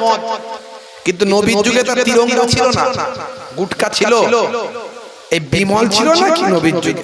কি জি শান্তি ছিল, শান্তি। হ্যাঁ, মনে যত হচ্ছে অশান্তি, ওরা খাচ্ছে শান্তি। বুঝতে পারছেন? ভাবছে মনকে করবো শান্তি। হ্যাঁ, কারবার চলছে ভালো, ভালো চলছে ধান্দা, খাচ্ছে রজনীগন্ধা। আছে না নাই? হাইব্রিড সিগারেট এখন আবার মেয়েরাও চালাচ্ছে। কলকাতার দিকে একটু শহর এলাকায় আর লজ্জা ফজ্জা নাই, মেয়েরা দোকানে যাচ্ছে, কিনছে, ফাট করে ম্যাচিস লাগিয়ে ধরে নাক দিয়ে ছাড়ে দিয়ে বেরিয়ে যাচ্ছে। মানে কোন জায়গায় পৌঁছে গেছে বুঝতে পারছেন? আল হায়া ওয়া সুবাতু মিনাল ঈমান। লজ্জা হলো ঈমানের অঙ্গ। নারীরা ডাক্তার হবে, হায়ার এডুকেশন লাভ করবে, নারীরা পড়াশোনা করবে, সুশিক্ষায় শিক্ষিত হবে। আপনার ঘরের নারী যদি ডাক্তার না হয়, তাহলে আপনার ঘরের অন্য মহিলাদের সম্মান বাঁচবে কি করে? আমার নবীর যুগে মেয়েরা কবি ছিলেন, কবি। মেয়েরা উচ্চ শিক্ষায় শিক্ষিতা ছিলেন আমার নবীর জামানায়। এমনকি মেয়েরা যুদ্ধে পর্যন্ত যোগদান করেছেন। জোরে বলেন সুবহানাল্লাহ। তা পর্দা তো নিজের কাছে, হেফাজতের সঙ্গে আপনার আমার ঘরের মায়েদের চলতে হবে, কারণ পর্দা করা ফরজ। সেই পর্দার মধ্যে থেকে পড়াশোনা করতে হবে। পর্দা মানে মাথায় রাখুন, সবচেয়ে বড় পর্দা হলো পর পুরুষের কুদৃষ্টি থেকে নিজেকে বাঁচানো। প্রত্যেকের ভিতরে তো আল্লাহ নাফস দিয়েছে, শয়তানি নাফস আছে। সেই কুদৃষ্টি থেকে, পরপুরুষের কুদৃষ্টি থেকে নিজেকে রক্ষা করা, এমন ভাবে তুমি চলাফেরা করো। আজকে মুসলমানের নারী করছে বাড়াবাড়ি, মাথায় ওড়না নাই, গায়ে ওড়না নাই। হাই রে হাই, তোমার মধ্যে কোরআন ছিল, তোমার মধ্যে নবীর হাদিস ছিল, তুমি আল্লাহ পেয়েছিলে, নবী পেয়েছিলে, অথচ নিজের জীবনটাকে তৈরি করতে পারলে না। আর আজকে সানা আলী খান একজন নায়িকা, 15 বছর ধরে একজন নায়িকা, কোটি কোটি টাকার মালিক হয়েছিল, হাজারো পুরুষের সঙ্গে নাচ গান করেছিল, স্বল্প পোশাক পরে শরীর প্রদর্শন করে কোটি কোটি টাকা ইনকাম করে সেলিব্রিটি হয়েছিল। তার একটা অটোগ্রাফ নেওয়ার জন্য লোকে পেরেশান। এক সময় সে বুঝতে পারলো যে পৃথিবী থেকে আমাকে চলে যেতে হবে। ইসলাম কত সুন্দর ভাবে জীবন ব্যবস্থা শিখিয়েছে, নবী কত সুন্দর আমাকে দ্বীন দিয়ে গেছে, কোরআন কত সুন্দর আমাকে গাইডলাইন দিয়েছে, আল্লাহর নবী কত সুন্দর আমাকে পথ দেখিয়েছে। হায় রে হায়, আমি এতদিন ভুল কাজ করেছি। সানা আলী খান নতুন করে আবার তওবা করে এখন হিজাব ওয়ালা, বোরকা ওয়ালা, হিজাব ওয়ালা, পর্দা ওয়ালা, আল্লাহ ওয়ালা হয়ে হজ করে সংসার ধর্ম করে একজন মুফতি সাহেবকে বিবাহ করে ব্যবসায়ী মুফতি সাহেব আবার ব্যবসাদার। আমরা মনে করি মুফতি মানে সে শুধু ওয়াজি করবে, ব্যবসা করবে না। এটা ভুল ধারণা। প্রত্যেক নবীরা কোনো না কোনো ব্যবসা বাণিজ্য করতেন। আর আমাদের এখন কিছু হুজুর বেরিয়েছে, সব মৌলানা মুফতি, মৌলানা সাহেব, মুফতি সাহেব, মৌলী সাহেব, পীর সাহেব, সুবি সাহেব, দরবেশ সাহেব, এরা মনে করে ওয়াজটাই আমার শুধু লাইন, আর কিছু করলে হবে না, যা হবে ওয়াজ দিয়ে। বুঝতে পারছেন? তো প্রত্যেক নবীরা কোনো না কোনো কাজ করেছে, কোনো না কোনো কাজ করেছেন। তো ওই মুফতি আনাস গুজরাটের ব্যবসায়ী, তাকে বিবাহ করেছে সানা আলী খান। বুঝতে পারছেন ভাইরা আমার ঘরের মায়েরা, আপনি পর্দা ছেড়ে দেবেন না, হেফাজতের মধ্যে চলুন, কিন্তু আপনাকে শিক্ষিত হতে হবে, আপনাকে উচ্চ শিক্ষায় শিক্ষিত হতে হবে। সময় বদলে গেছে, পরিস্থিতি বদলে গেছে। আপনি যদি পিছিয়ে থাকেন, আপনাকে আরো পিছিয়ে রাখা হবে। কিন্তু আপনার বিবাহের পর আপনার স্বামীর খেদমত করা আপনার জন্য ফরজ, এটা মাথায় রাখতে হবে। স্বামীর ইজ্জত স্ত্রীর উপরে দেওয়া হয়েছে। আপনি ভাববেন তাহলে নারীদের অসম্মান করা হলো নাকি? না, আবার মায়ের সম্মান সবচেয়ে উপরে। মায়ের পায়ের তলায় সন্তানের জান্নাত বলে দেওয়া হয়েছে। ইসলামে কাউকে ছোট করা হয়নি, বুঝতে হবে। হে তরুণ যুবকেরা, হে আমার বন্ধুরা, শুনে রেখে দিন বাবা, জেনে রেখে দেন। হে মুসলমান, একটু লক্ষ্য করো ভাইরা আমার, তরুণ যুবকেরা, এই বাল দেবতাকে খুশি করার জন্য সন্তানকে উৎসর্গ করা হতো, বলি দেওয়া হতো। হে যুবকেরা, হে আমার মুরব্বিয়ানেরা, সেই সময় হযরতে ইলিয়াস আলাইহিস সালাম একজন পয়গম্বর, আজ থেকে কম বেশি 3000 বছর আগের কথা বলছি। হযরতে ইলিয়াস নবীর জামানার কথা বলছি।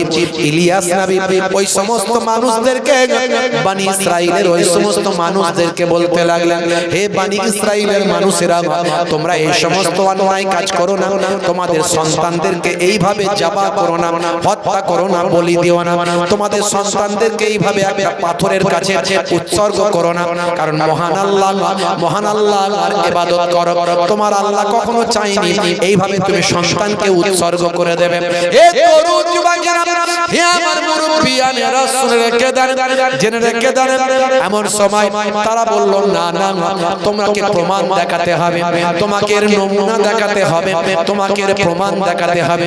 হযরত ইলিয়াস আলাইহিস সালাম সেই সময় বললেন, ঠিক আছে, যদি আমার কাছে প্রমাণ পেতে চাও, আমার কাছে নমুনা পেতে চাও, যদি আমার কাছে প্রমাণটা দেখতে চাও, তাহলে চলো এই বাল দেবতা, বাল প্রভুর, বাল খোদার ভাই আমার নির্ধারিত যে ভাই আমার এই পাহাড়, এই বাল দেবতার পাহাড়, বাল খোদার পাহাড়, সেই পাহাড়ে চলো তুমি, যেটাকে বাল দেবতার, বাল খোদার পাহাড় বলে নির্ধারিত করা হয়েছিল।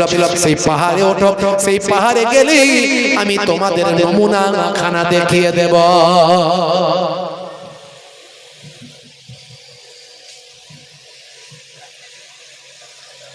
সকালবেলা এত সুন্দর একটা সকালবেলা,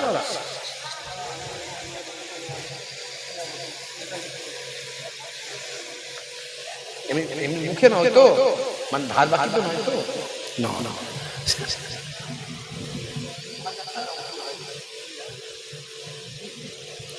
দরুদ শরীফ, আল্লাহুম্মা সাল্লি আলা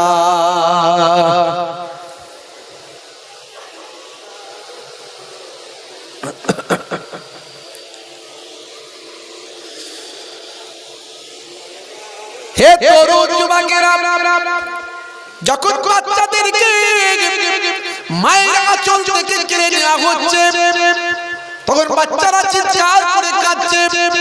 হযরত ইলিয়াস আলাইহিস সালাম এগুলো সহ্য করতে পারলেন না, এগুলো নিষেধ করলেন। ওই সমস্ত বনি ইসরাইলের মানুষগুলো মানতে চাইল না। আহারে মা, মায়ের বুক থেকে কেড়ে নিয়ে সন্তানকে ওই বাল খোদা পায়ের তলায় উৎসর্গ করা হচ্ছে। মায়ের তুলনা হয় না বাবা।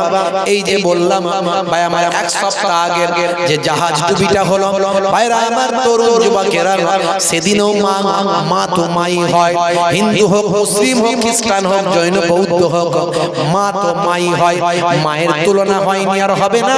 হে যুবকেরা, সন্তানটাকে ছাড়লো না, মা পর্যন্ত নিজের জীবনটা উৎসর্গ করে দিল। অথচ মা লাইফ জ্যাকেটটা পরেছিল, মা যদি ইচ্ছা করতো সন্তানকে ছেড়ে দিলি মায়ের জীবনটা বেঁচে যেত। এ তরুণ যুবকেরা, এই জন্য 1450 বছর আগে আল্লাহর নবী বলেছেন, ইজহাব ফাআকরিমহা ফাইন্নাল জান্নাতা তাহতা রিজলাইহা। যাও তোমার মায়ের সম্মান করো, তোমার মায়ের ইজ্জত করো, কারণ তোমার মায়ের পায়ের তলায় তোমার জান্নাত। জোরে হবে না? মা বাপ মাকে কষ্ট দেবেন না, বাপ মাকে দুঃখ দেবেন না। নামাজটা পড়ুন, রাসূলের সুন্নাতগুলো মানুন, বাপ মায়ের খেদমত করুন, ছোটদের স্নেহ করুন, বড়দের সম্মান করুন, প্রতিবেশীর সঙ্গে ভালো ব্যবহার করুন। হিন্দু, খ্রিস্টান, জৈন, বৌদ্ধ যেই হোক না কেন, মানুষ হিসাবে সবাই একে অপরের ভাই। সব আদম নবীর সন্তান, রক্তের সম্পর্কে সারা পৃথিবীর মানুষ একে অপরের ভাই। সেই মানুষকে ভালোবাসুন আর মাকে কষ্ট দেবেন না। अगर माँ न होती ज़मीन पर न आता, जो आंचल न होता कहाँ सर छुपाता। अगर माँ न होती ज़मीन पर न आता, जो आंचल न होता कहाँ सर छुपाता। अगर माँ न होती ज़मीन पर न आता, जो आंचल न होता कहाँ सर छुपाता। मेरा लाल कहकर पुकारा है मुझको, मेरा लाल कहकर पुकारा है मुझको, खुद भूखे रहकर खिलाती है मुझको। जोरे হবে না, জোরে হবে না। যদি মা না হতো, যদি মা না হতো, জীবনটা না পেতাম, ওই আঁচল না থাকলে কোথায় সার লুকাতাম। যদি মা না হতো, জীবনটা না পেতাম, ওই আঁচল না থাকলে কোথায় সার লুকাতাম। যদি মা না হতো, জীবনটা না পেতাম, ওই আঁচল না থাকলে কোথায় সর লুকাতাম। আমার লাল বলে ডাকতো আমাকে, নিজে খোদা থেকে খাওয়াতো আমাকে। জোরে হবে না? সেই হলো মা। মাকে কষ্ট দেবেন না। হযরত ইলিয়াস আলাইহিস সালাম রাগান্বিত হয়ে তাদেরকে বললেন, তোমরা যদি এই অন্যায় বন্ধ না করো, আমি যতদিন না আল্লাহর কাছে দোয়া চাইবো ততদিন আকাশ থেকে পানি হবে না। জোরে হবে না? জোরে হবে না? হে তরুণ যুবকেরা, হে আমার বন্ধুরা, শুনে রেখে দিন বাবা। ওই সমস্ত বনি ইসরাইলের মানুষগুলো অনেক চেষ্টা করলো, অনেক সন্তান উৎসর্গ করলো, তারপরও পানি হলো না। আকাশ থেকে এক বিন্দু পানি হয় না, জমিনটা ফেটে চৌচির হয়ে গেল, খরা হয়ে গেল। শেষে হযরতে ভাই আমার ইলিয়াস আলাইহিস সালাম কে খুঁজে খুঁজে তারা বের করলো, বের করে বলল, আমাদের নমুনা দেখা, তাহলে তোমার কথা মেনে নেব। এমন সময় হযরতে ইলিয়াস আলাইহিস সালাম তাদেরকে বলেছিলেন, চলো বাল পাহাড়ে চলে চলো, বাল দেবতার, বাল খোদার পাহাড় যেটা, সেই পাহাড়ে চলো, সেখানে আমি তোমাদের নমুনা দেখাবো। হে তরুণ যুবকেরা, 450 খানা পণ্ডিত, বাল খোদার 450 খানা পণ্ডিত, হযরতে ইলিয়াস আলাইহিস সালাম এবং হাজার হাজার উৎসুক জনতা, তারা ওই পাহাড়ের উপর উঠে গেল। একদিকে 450 খানা পণ্ডিত আর একদিকে হযরতে ইলিয়াস আলাইহিস সালাম। সেই সময় নবী বললেন, শুনে রেখে দাও, জেনে রেখে দাও, হে দুনিয়ার মানুষ শুনে রেখে দাও, এখন আল্লাহর কাছে পরীক্ষা করা হবে, তোমাদেরকে আল্লাহ গ্রহণ করে না আমাকে আল্লাহ গ্রহণ করে। তোমাদের আল্লাহ কবুল করে না, আমাকে কবুল করে পরীক্ষা করা হবে, নমুনা দেয়া হবে, প্রমাণ দেয়া হবে। তো কি করতে হবে? বলে এক কাজ করো, একটা ষাঁড় জবাই করো তোমরা, করে নিয়ে ষাঁড়টাকে রাখো, আর আমি একটা ষাঁড় জবাই করি, করে রাখি। আকাশ থেকে আগুন এসে যার ষাঁড়টাকে গ্রহণ করবে, ওই জবাই করা গোশতকে গ্রহণ করবে, তুলে নেবে, আল্লাহ তাকে কবুল করবে। বলে তাই নাকি? হ্যাঁ, তাহলে ঠিক আছে, তাই হয়। হে তরুণ যুবকেরা, ওই 450 খানা বাবার বাল খোদার পণ্ডিত তারা কি করলো? ষাঁড় জবাই করে তার গোশতকে নিয়ে কাঠের উপর রেখে সুন্দর করে রেখে দিয়ে সেখানে বাবার আকাশ থেকে বাল দেবতাকে ডাকতে লাগলো, বাল খোদাকে ডাকতে লাগলো, তাড়াতাড়ি আসো, আমাদের এই উৎসর্গকে কবুল করে নাও, আমাদের এই কোরবানিকে কবুল করে নাও। এই বলে তারা আরাধনা করতে লাগলো, তপস্যা করতে লাগলো। প্রায় 450 খানা পণ্ডিত সেখানে হইচই করতে লাগলো, বিভিন্ন রকম ভাবে প্রদাক্ষিণ করতে লাগলো, ইবাদত করতে লাগলো। ঘন্টার পর ঘন্টা কেটে গেল, সকাল থেকে বিকাল পর্যন্ত হয়ে গেল।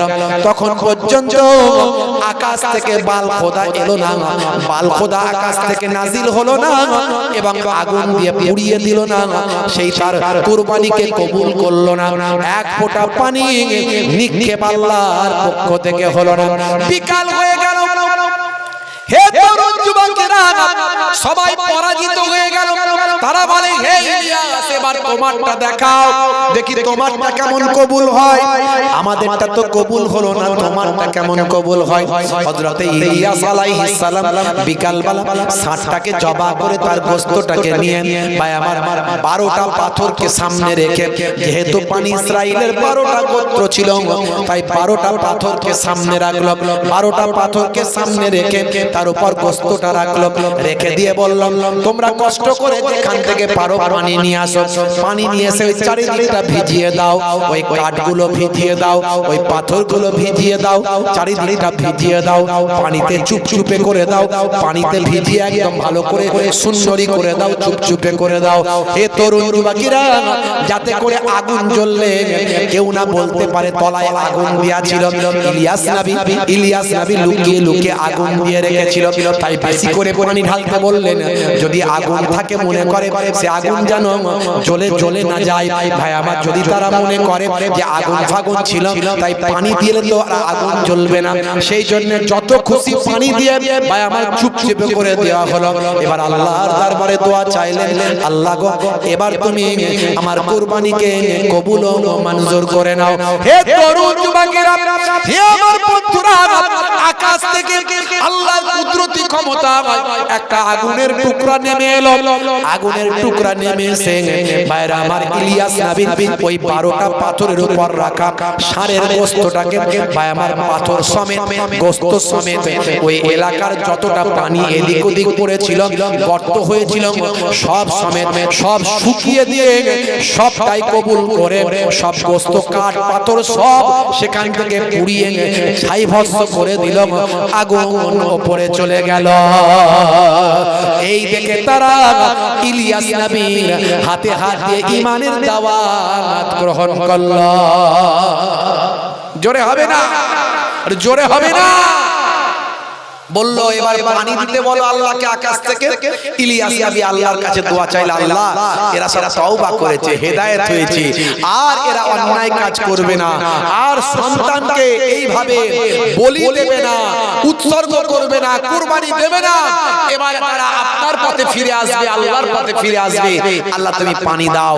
বলার সঙ্গে সঙ্গে আমার আল্লাহ কয়েক বছর পর অফুরন্ত পানি বনি ইসরাইলের সব মানুষদের কাছে আমার আল্লাহ নাজিল করলেন। জোরে বলুন সুবহান। আল্লাহর পথে ফিরে আসতে হবে। আজও আল্লাহ দোয়া কবুল করবে যদি আমরা আল্লাহর পথে চলি। এখনই তওবা করতে হবে আমাদের। আমরা অনেক অন্যায় করেছি, অনেক পাপ করেছি, সেই জন্য আজকে আমাদের এই পরিস্থিতি হয়েছে। এই পরিস্থিতির শিকার আজকে আমরা এই জন্য হয়েছি। এখনো অন্যায় করা বন্ধ করতে হবে। এখনো 5 ওয়াক্ত নামাজ পড়ার সুযোগ আছে। আপনি নামাজি হয়ে যান, আল্লাহর কাছে নামাজে সিজদায় গিয়ে দোয়া চান। ভাই ভাইকে ভালোবাসুন, মুসলমান মুসলমানকে ভালোবাসুন, হিন্দু খ্রিস্টান জৈন বৌদ্ধ সবাইকে ভালোবাসুন। এখনো অন্যায় করা বন্ধ করুন। খুন খারাপি মারপিট দাঙ্গা হাঙ্গামা এসবের মধ্যে কোনো শান্তি নাই। এসব করে আল্লাহ কখনো খুশি হবে না। দুনিয়াবি স্বার্থ বাদ দিন, আল্লাহর দিকে তাকান, নবীর দিকে তাকান। মানুষকে ভালোবাসুন, বাম্মাকে খেদমত করুন, পিতামাতার সেবা করুন, পাড়া প্রতিবেশীর সঙ্গে ভালো ব্যবহার করুন, ছোটদের স্নেহ করুন, বড়দের সম্মান করুন, নবীর সুন্নতগুলো মেনে চলুন, খাওয়া শোয়া ওঠা বসা নবী কেমন করে বলেছেন সেগুলো করুন। দেখবেন আমার আল্লাহর মাদাদ, আল্লাহর সাহায্য আপনার উপর নাজিল হবে ইনশাআল্লাহ। আজও আল্লাহ আপনার দোয়া কবুল করবেন। আল্লাহ আমাদের হেফাজত করেন, বলুন আল্লাহুম্মা আমিন, বলুন আল্লাহুম্মা আমিন। যাই হোক, আপনাদের খেদমত থেকে বিদায় নেব। যাওয়ার আগে ভাইরা বলেছেন একটুখানি নগদ কিছু যদি আপনারা দেন এই জান্নাতের বাগানে আগামী বছরের জন্য, তাহলে অন্তত একটু উপকার হয়। বুঝতে পারছেন? তাহলে অন্তত একটু উপকার হয় আগামী বছরের জন্য। এই ভাইদের খেদমতে একটু এই জান্নাতের বাগানকে আগামী বছর যাতে আবার সুন্দর করা যায়, একটুখানি ভাইরা বলেছেন। তার জন্য একটু আপনাদের কাছে চাইবো, একটুখানি আপনারা একটু সহযোগিতার হাত বাড়াবেন। আল্লাহ আমাদের কবুল করে। কমিটির ভাইরা কই? আমার এই রুমালটা নিয়ে একটুখানি পাঠাচ্ছি। এই রুমাল, হাজি রুমাল আপনাদের কাছে পাঠালাম। আল্লাহ আমাকে নিয়ে গেছেন মক্কা শরীফ, মদিনা শরীফ, কাবা শরীফ, নবীর রওজা। এই রুমাল আমি আপনাদের কাছে পাঠালাম। ভাই আমার, দাতা হলো আল্লাহর বন্ধু, বখিল হলো আল্লাহর শত্রু। আশ-শাকি ওয়া হাবিবুল্লাহ, আল বাখিল আদুবুল্লাহ। দাতা হলো আল্লাহর বন্ধু, বখিল হলো আল্লাহর শত্রু। মনে রাখবেন, দাতাকে আল্লাহ পছন্দ করেন। দানের বদলে আল্লাহ বিভিন্ন মুসিবত দূর করে দেন। বড় বড় মুসিবত আল্লাহ দূর করেন দানের বদলে। বুঝতে পারছেন ভাইরা আমার? এই দান যেটা ফি সাবিলিল্লাহ করছেন, এটা আল্লাহর দরবারে জমা থাকবে। যার যেমন পকেটে আছে, কম থাকলে কম দেবেন, বেশি থাকলে বেশিটা দেবেন। কিন্তু কৃপণতা করে সামনের দিকে এসো, সামনের দিকে যাই বাবু, সামনের দিকে দেখো, দেখে দেখে যাও, চলে গেলে তো হবে না। ভাইদের কাছে ভাই যেমন পকেটে আছে আপনারা দেন। অনেকে হয়তো পকেটে নিয়ে বেরোই নিয়ে কি করা যাবে, বুঝতে পারছেন? যেমন পকেটে আছে একটু দেন। আপনাদের খেদমত থেকে আমি বিদায় নেব। আল্লাহ রাব্বুল আলামিন আমাদের কবুল করেন। ভাইরা আমার, নামাজটা ছেড়ে দেবেন না, নামাজ ছেড়ে দেবেন না। মুয়াজ্জিন যখন আযান দেয় হাইয়া আলাস সালাহ, তার মানে এসো নামাজের দিকে এসো। নামাজে এলে আল্লাহ কি বলছেন? আল্লাহ বলছেন, হে মুয়াজ্জিন বলে দাও। কি বলো? মুয়াজ্জিন আবার বলছেন, হাইয়া আলাল ফালাহ।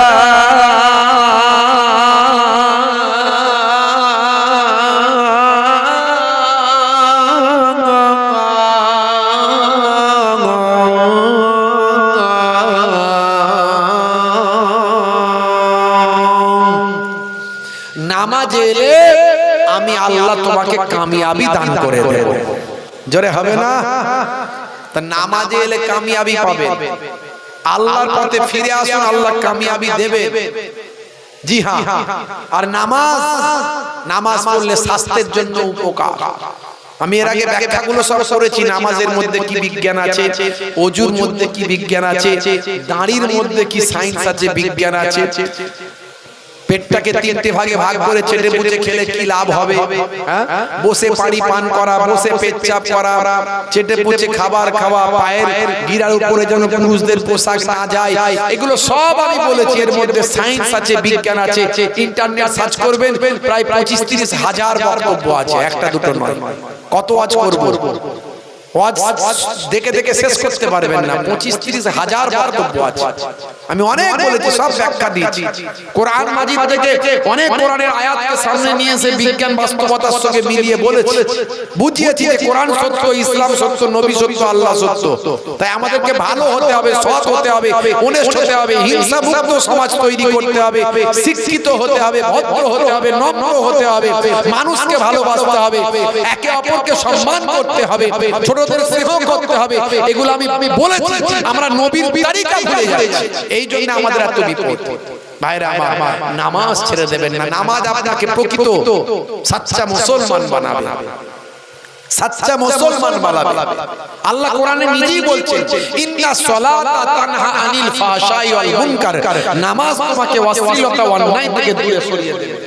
আমার রুমালটা ওই যে রুমাল ও নিয়ে গেছে।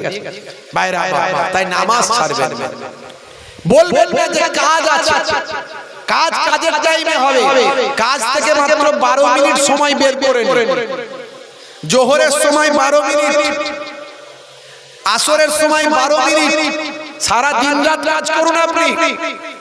5 12 60 1 ঘন্টা, অনলি 1 আওয়ার পার ডে। সারা দিনে 1 ঘন্টা নামাজে দেন। কাজকে বলুন, হে কাজ আমার নামাজ আছে। নামাজকে বলবেন না কাজ আছে।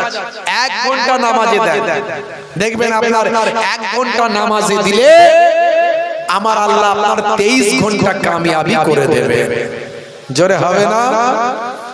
নামাজকে বলো না কাজ আছে, কাজকে বলো আমার নামাজ আছে। জোরে হবে না? আর জোরে হবে না? ফজর গেল ঘুমে ঘুমে, জোহর বেলাতে কাজ, আসর গেল তাসার আড্ডায়, মাগরিব হেলা ফেলায়। নামাজ তোমার সঙ্গের সাথী, নামাজ হলো গোরের বাতি। নামাজ বিনা এই দুনিয়ায় সবই বৃথা। বান্দা নামাজ পড়ো, আঁকড়ে ধরো, ছেড়ো না নামাজ জীবনে। করো না কাজা, হবে যে সাজা। দোজখ ঠিকানা আখিরাতে, দোজখ ঠিকানা আখিরাতে। নামাজকে বলো না কাজ আছে, কাজকে বলো আমার নামাজ আছে। জোরে হবে না? নামাজ পড়ুন, আপনার কোনো ভয় নাই, কোনো চিন্তা নাই। লা তাখাফ ওয়ালা তাহজান ইন্নাল্লাহা মা'না। ভয় করো না, চিন্তা করো না, আল্লাহ আমাদের সঙ্গে আছে। কিন্তু আল্লাহকে ভুলে গেলে তো আল্লাহর সঙ্গে থাকবে না। থাকবে? থাকবে। अब किसेर चिंता, किसेर भय, किसेर डर? सब डर भय दुख कष्ट दूर करार मालिक के। जरे बोलेन के? আল্লাহ বলছেন বান্দা ফালইয়াবুদু রাব্ব হাযাল বাইত। এই কাবা ঘরের যিনি মালিক সে আল্লাহ। আমি আল্লাহ আমার ইবাদত করব। আল্লাযী আত'আমাহুম মিন জু, ক্ষুধা লাগলে আমি আল্লাহই তো তোমাদের খাওয়াই। জোরে বলুন সুবহানাল্লাহ। ওয়া আমানাহুম মিন খাউফ, আর যখন তোমরা ভয় পাবে, ভীত হবে, আমি আল্লাহ তোমাদের ভয়টা দূর করে দেব। জোরে বলুন সুবহানাল্লাহ। ভয় পেলে কে দূর করে? আল্লাহ বলছে আমিই তো দূর করি। অর্থাৎ ভয় পেও না, চিন্তা করো না, আল্লাহর পথে ফিরে এসো, নিজের কাজ নিজে করো, দেখবে সব ঠিক হয়ে যাবে ইনশাআল্লাহ। আল্লাহ আমাদের কবুল করেন। বলুন আল্লাহুম্মা আমিন, বলুন আল্লাহুম্মা আমিন। দরুদ শরীফ আল্লাহুম্মা সাল্লি আলা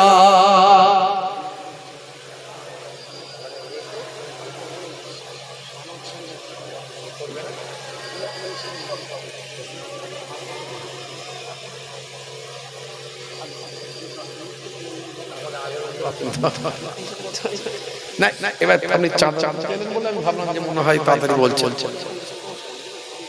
ফোনে কথা হয়েছে। দরুদ শরীফ আল্লাহুম্মা সাল্লি আলা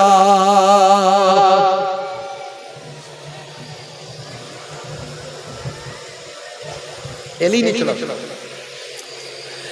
হে তরুণ যুবকেরা, হে আমার বন্ধুরা, হে আমার মুরব্বিয়ানেরা, শুনে রেখে দিন বাবা, জেনে রেখে দেন মুসলমান।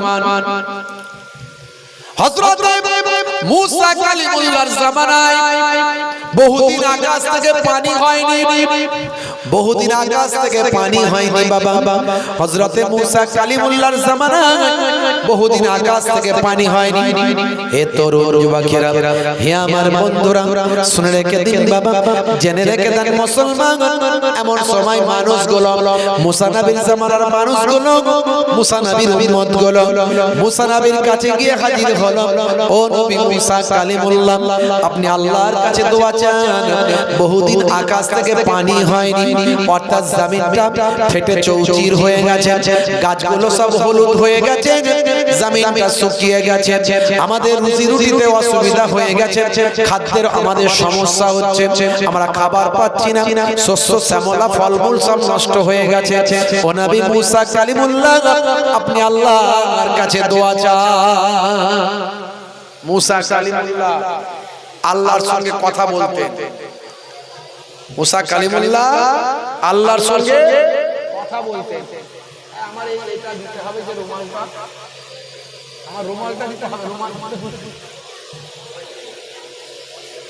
কোথায় গেল? হে তরুণ যুবকেরা, মুসা কালিমুল্লাহ আল্লাহর সঙ্গে কথা বলতেন। ভাইরা আমার, তরুণ যুবকেরা আমার, মুসা কালিমুল্লাহ আল্লাহ কত সম্মান দিয়েছেন, এই জন্য কালিমুল্লাহ বলা হয়। ভাইরা আমার, কালিমুল্লাহ মানে আল্লাহর সঙ্গে কথা বলে, হাবিবুল্লাহ মানে আল্লাহর বন্ধু, খালিলুল্লাহ মানে আল্লাহ বন্ধু। ভাইরা আমার, তবে হাবিবুল্লাহ আমাদের নবীকে বলা হয়। হে তরুণ যুবকেরা, হে আমার মুরব্বিয়ানেরা, শুনে রেখে দিন বাবা, জেনে রেখে দেন, হাবিবুল্লাহ কোন বন্ধু, খালিলুল্লাহ কোন বন্ধু। খালিলুল্লাহ মানে যিনি আল্লাহর সঙ্গে বন্ধুত্ব করে তাকে খালিল বলা হয়, আর হাবিবুল্লাহ কাকে বলা হয় ভালো করে বুঝবেন। আল্লাহ যার সঙ্গে বন্ধুত্ব করেন তাকে হাবিব বলা হয়। আমার আপনার নবীর সঙ্গে আল্লাহ বন্ধুত্ব করেছিলেন, এই জন্য আমার আপনার নবীকে হাবিবুল্লাহ বলা হয়। জোরে হবে না? হে তরুণ যুবকেরা, হে আমার মুরব্বিয়ানেরা, এমন সময় মুসা কালিমুল্লাহ, ভাইরা আমার, তার জামানায় মুসা কালিমুল্লাহর একজন উম্মত বলছেন, হুজুর আপনার কাছ থেকে শুনেছি আখিরি জামানার পয়গম্বরের কথা, আখিরি জামানার পয়গম্বরের অনেক সম্মান আল্লাহ দিয়েছেন, অনেক ইজ্জত আল্লাহ দিয়েছেন, সে আখিরি জামানার পয়গম্বরের কথা আপনার কাছ থেকে শুনেছি। মুসা কালিমুল্লাহ বলল, হ্যাঁ শুনেছো। বলল, এত সম্মান আখিরি জামানার পয়গম্বরের? বলে, হ্যাঁ। হে তরুণ যুবকেরা, শুধু তাই নয়, হযরতে মুসা কালিমুল্লাহ ওই তার উম্মতকে বললেন, ও উম্মতেরা শুনে রেখে দাও, শুধু আখিরি জামানার পয়গম্বরের নয়, সেই নবীর যারা উম্মত হবেন, আখিরি জামানার পয়গম্বরের উম্মত যারা হবেন, তাদেরও আমার আল্লাহ অনেক সম্মান দিয়েছে। জোরে হবে না? জোরে হবে না? উম্মতে মুহাম্মাদির কত সম্মান। মুসা কালিমুল্লাহ আর উম্মতরা বলতে, হুজুর আপনার কাছ থেকে শুনলাম যে উম্মতে মুহাম্মাদি নাকি অনেক কম বয়স বাঁচবে, অনেক কম বয়স, 50 বছর, 60 বছর, 70 বছর, হ্যাঁ? আর আমরা কোথায় 300 বছর, 200 বছর, 400 বছর। হ্যাঁ, অন্যান্য নবীর উম্মতেরা অনেক বছর করে বাঁচে, নবীরাও কত বছর বেঁচেছে। ভাইরা আমার, তরুণ যুবকেরা আমার, নূহ নবী 950 বছর হায়াত পেয়েছেন, 950 বছর। বুঝতে পারছেন? কয়েকটা নবীদের জামানা পেয়েছেন। একজন ব্যক্তি, তার নাম হলো আওস বিন আনাক। কি নাম বললাম? আওস বিন আনাক। 3500 বছর, 3500 বছর বেঁচেছে। তো মুসা নবীকে তার উম্মতরা বলছে, হুজুর আখিরি জামানার উম্মত নাকি 50, 60, 70 অল্প বয়স বাঁচবে। বলে, হ্যাঁ বাবা, অল্প বয়স বাঁচবে। তো আখিরি জামানার পয়গম্বরের উম্মতের এই অল্প বয়সে তাদের কি বিয়ে শাদী হবে? তাদের কি বিয়ে টিয়ে হবে? বলে হ্যাঁ বিয়ে শাদী তো হবে। বলছে হুজুর বিয়ে শাদী হবে যখন নিশ্চয়ই ছেলে পুলে আর হবে না। না ছেলে পুলেও হবে। বলছে হুজুর সব বুঝলাম, বিয়ে শাদী হবে এই অল্প বয়সে, আমরা কোথায় 400-500 বছর করে বাঁচছি, আমাদের আপনার উম্মত অন্যান্য নবীদের উম্মত 700-800 বছর, তো এই 50-60 বছরে বিয়েও হবে ছেলেও পুলেও হবে। বলছে হ্যাঁ হবে। তাহলে নিশ্চয়ই এরা নামাজ কালাম ইবাদত বন্দেগী কিছু করতে পারবে। বলছে না, এরা যদি চেষ্টা করে পারবে, এই অল্প বয়সেই পারবে, সময় অল্প হলে কি হবে পারবে। কিন্তু এদের জন্য, এদেরকে আল্লাহ এত পছন্দ করে যে এদের সম্মান কোন নবীর উম্মতেরা পাবে না। জোরে হবে না? উম্মতে মুহাম্মাদি অল্প দিন বাঁচলেও এদের আল্লাহ এত সম্মান দিয়েছে যে কোন নবীর উম্মত এই সম্মান পাবে না। বলে কি করে? এই উম্মতে মুহাম্মাদির জন্য আল্লাহ স্পেশাল কিছু নাইট, কিছু রাত্রি, কিছু দিন তৈরি করে দিয়েছে। যেমন লাইলাতুল কদরের রাত আছে না? না, ইন্না আনজালনাহু ফি লাইলাতুল কদর ওমা আদরাকা মা লাইলাতুল কদর আছে না? নাই। নিশ্চয় আমি আল্লাহ তাআলা কোরআন মাজিদকে লাইলাতুল কদরের রাত্রিতে নাজিল করেছি। জোরে বলুন সুবহানাল্লাহ। লাইলাতুল কদরটা কি জানেন? আল্লাহর নবীকে আল্লাহ বলছেন লাইলাতুল কদর খায়রুম মিন আলফি শাহর। লাইলাতুল কদরটা হলো, ওই রাতটা হলো হাজার মাস অপেক্ষাও আরো উত্তম। জোরে বলুন সুবহানাল্লাহ। অর্থাৎ ওই একটা রাত ইবাদত করলে 1000 রাতের থেকেও কত বেশি সেটা আল্লাহ বলেন, তার থেকে বেশি বলেছেন। তাহলে একটা রাত ইবাদত করলে 1000 মাস অপেক্ষাও, 1000 মাস মানে হিসাব করেন দিন কতদিন হচ্ছে, তার থেকেও বেশি উত্তম। জোরে বলুন সুবহানাল্লাহ। এই রকম বোনাস নাইট, শবে কদর, শবে বারাত, ভাই আমার, তারপর আছে আপনার ঈদুল জুহা, ঈদুল ফিতর, আশুরা আছে না? নাই। মুহররমের আশুরা, এই সব যে রাতগুলো কিছু আল্লাহ দিয়েছেন স্পেশাল উম্মতে মুহাম্মাদি। উম্মতে মুহাম্মাদিকে আল্লাহ এত সম্মান দিয়েছে। হে তরুণ যুবকেরা, হে আমার বন্ধুরা, শুনে রেখে দিন বাবা, জেনে রেখে দেন। হে মুসলমান একটু লক্ষ্য করো, হযরতে মুসা কালিমুল্লাহ আল্লাহকে বলছেন আল্লাহ তুকাল্লিমু মাই হাল তুকাল্লিমু আহাদা গায়রি, আপনি আমাকে আমার সঙ্গে কথা বলেন, আপনি আমার সঙ্গে কথা বলেন, মুকালেমাত করেন, আপনি আর কারো সঙ্গে কি কথা বলেন? হে তরুণ যুবকেরা, হে আমার মুরব্বিয়ানেরা, মুসা নবী নিজের ভ্যালুয়েশনটা একটু দেখে নিচ্ছেন, আল্লাহর সঙ্গে আমার এত সম্পর্ক, আর কারো সঙ্গে এরকম সম্পর্ক আছে কিনা একটু নিজের ভ্যালুয়েশনটা যাচাই করে নিচ্ছেন মুসা নবী। আল্লাহ বলছেন হে নবী মুসা, তোমার সঙ্গে আমি কথা বলি, এটা ঠিক কথা, তবে শুনে রেখে দাও, জেনে রেখে দাও, বাইনি ওয়া বাইনাকা ৭০ আলফা হিজাব, তোমার আর আমার কথার মাঝখানে ৭০,০০০ নূরের পর্দা থাকে। পর্দার ভিতর থেকে কথা হয়। মুসা নবী বলল আল্লাহ শুধু কথা বললে হবে না, দেখা করতে চাই, একটু দেখতে চাই। আল্লাহ বললেন লান তারানি, দেখা পাবে না, দেখতে পাবে না। মুসা নবী খুব জেদি মানুষ ছিলেন প্রথম থেকে, বাচ্চা বয়স থেকেই জেদি, যে ধরেছে ছাড়বো না, বুঝতে পারছেন? আল্লাহ দেখা করতে চায়। আল্লাহ দেখলে তো মহা মুশকিল। মুসা তো দেখা করতেই চায়, কিন্তু দেখা তো হবে না, সম্ভব নয়। তো এতই যখন দেখা করতে চাও, তাহলে তুর পাহাড়ে ওঠো, ৭০,০০০ নূরের পর্দার ভিতর থেকে নূরের তাজাল্লি যখন পড়লো, মুসা নবী অজ্ঞান হয়ে গেলেন, আর তুর পাহাড় জ্বলে শেষ, দেখা হলো না। আর আমার আপনার নবীকে, আমার আপনার নবী বলেননি যে দেখা করব, আল্লাহ বলছেন হে নবী আমি দাওয়াত দিলাম, আমি আপনার সঙ্গে মুলাকাত করব। জোরে হবে না? তাহলে আমরা কোন নবীর উম্মত? আল্লাহ বলছেন হে নবী মুসা, তোমার আর আমার মাঝখানে ৭০,০০০ নূরের পর্দার ভিতর থেকে কথা হয়। তবে শুনে রেখে দাও, জেনে রেখে দাও, হে নবী মুসা, উম্মতে মুহাম্মাদি যখন সালাতে দাঁড়িয়ে যায়, নামাজে যখন সিজদায় যায়, যখন সিজদায় গিয়ে সুবহান রাব্বিয়াল আলা বলে আমার তাসবিহ পড়ে, হে নবী মুসা কালিমুল্লাহ শুনে রেখে দাও, তখন উম্মতে মুহাম্মাদি আর আমি আল্লাহ কোনো পর্দা মাঝখানে থাকে না। এই জন্যই নবী বলেছেন, as-সালাতু মিরাজুল মুমিনিন, মুমিনদের জন্য মেরাজ হলো নামাজ। মেরাজ মানে আল্লাহর সঙ্গে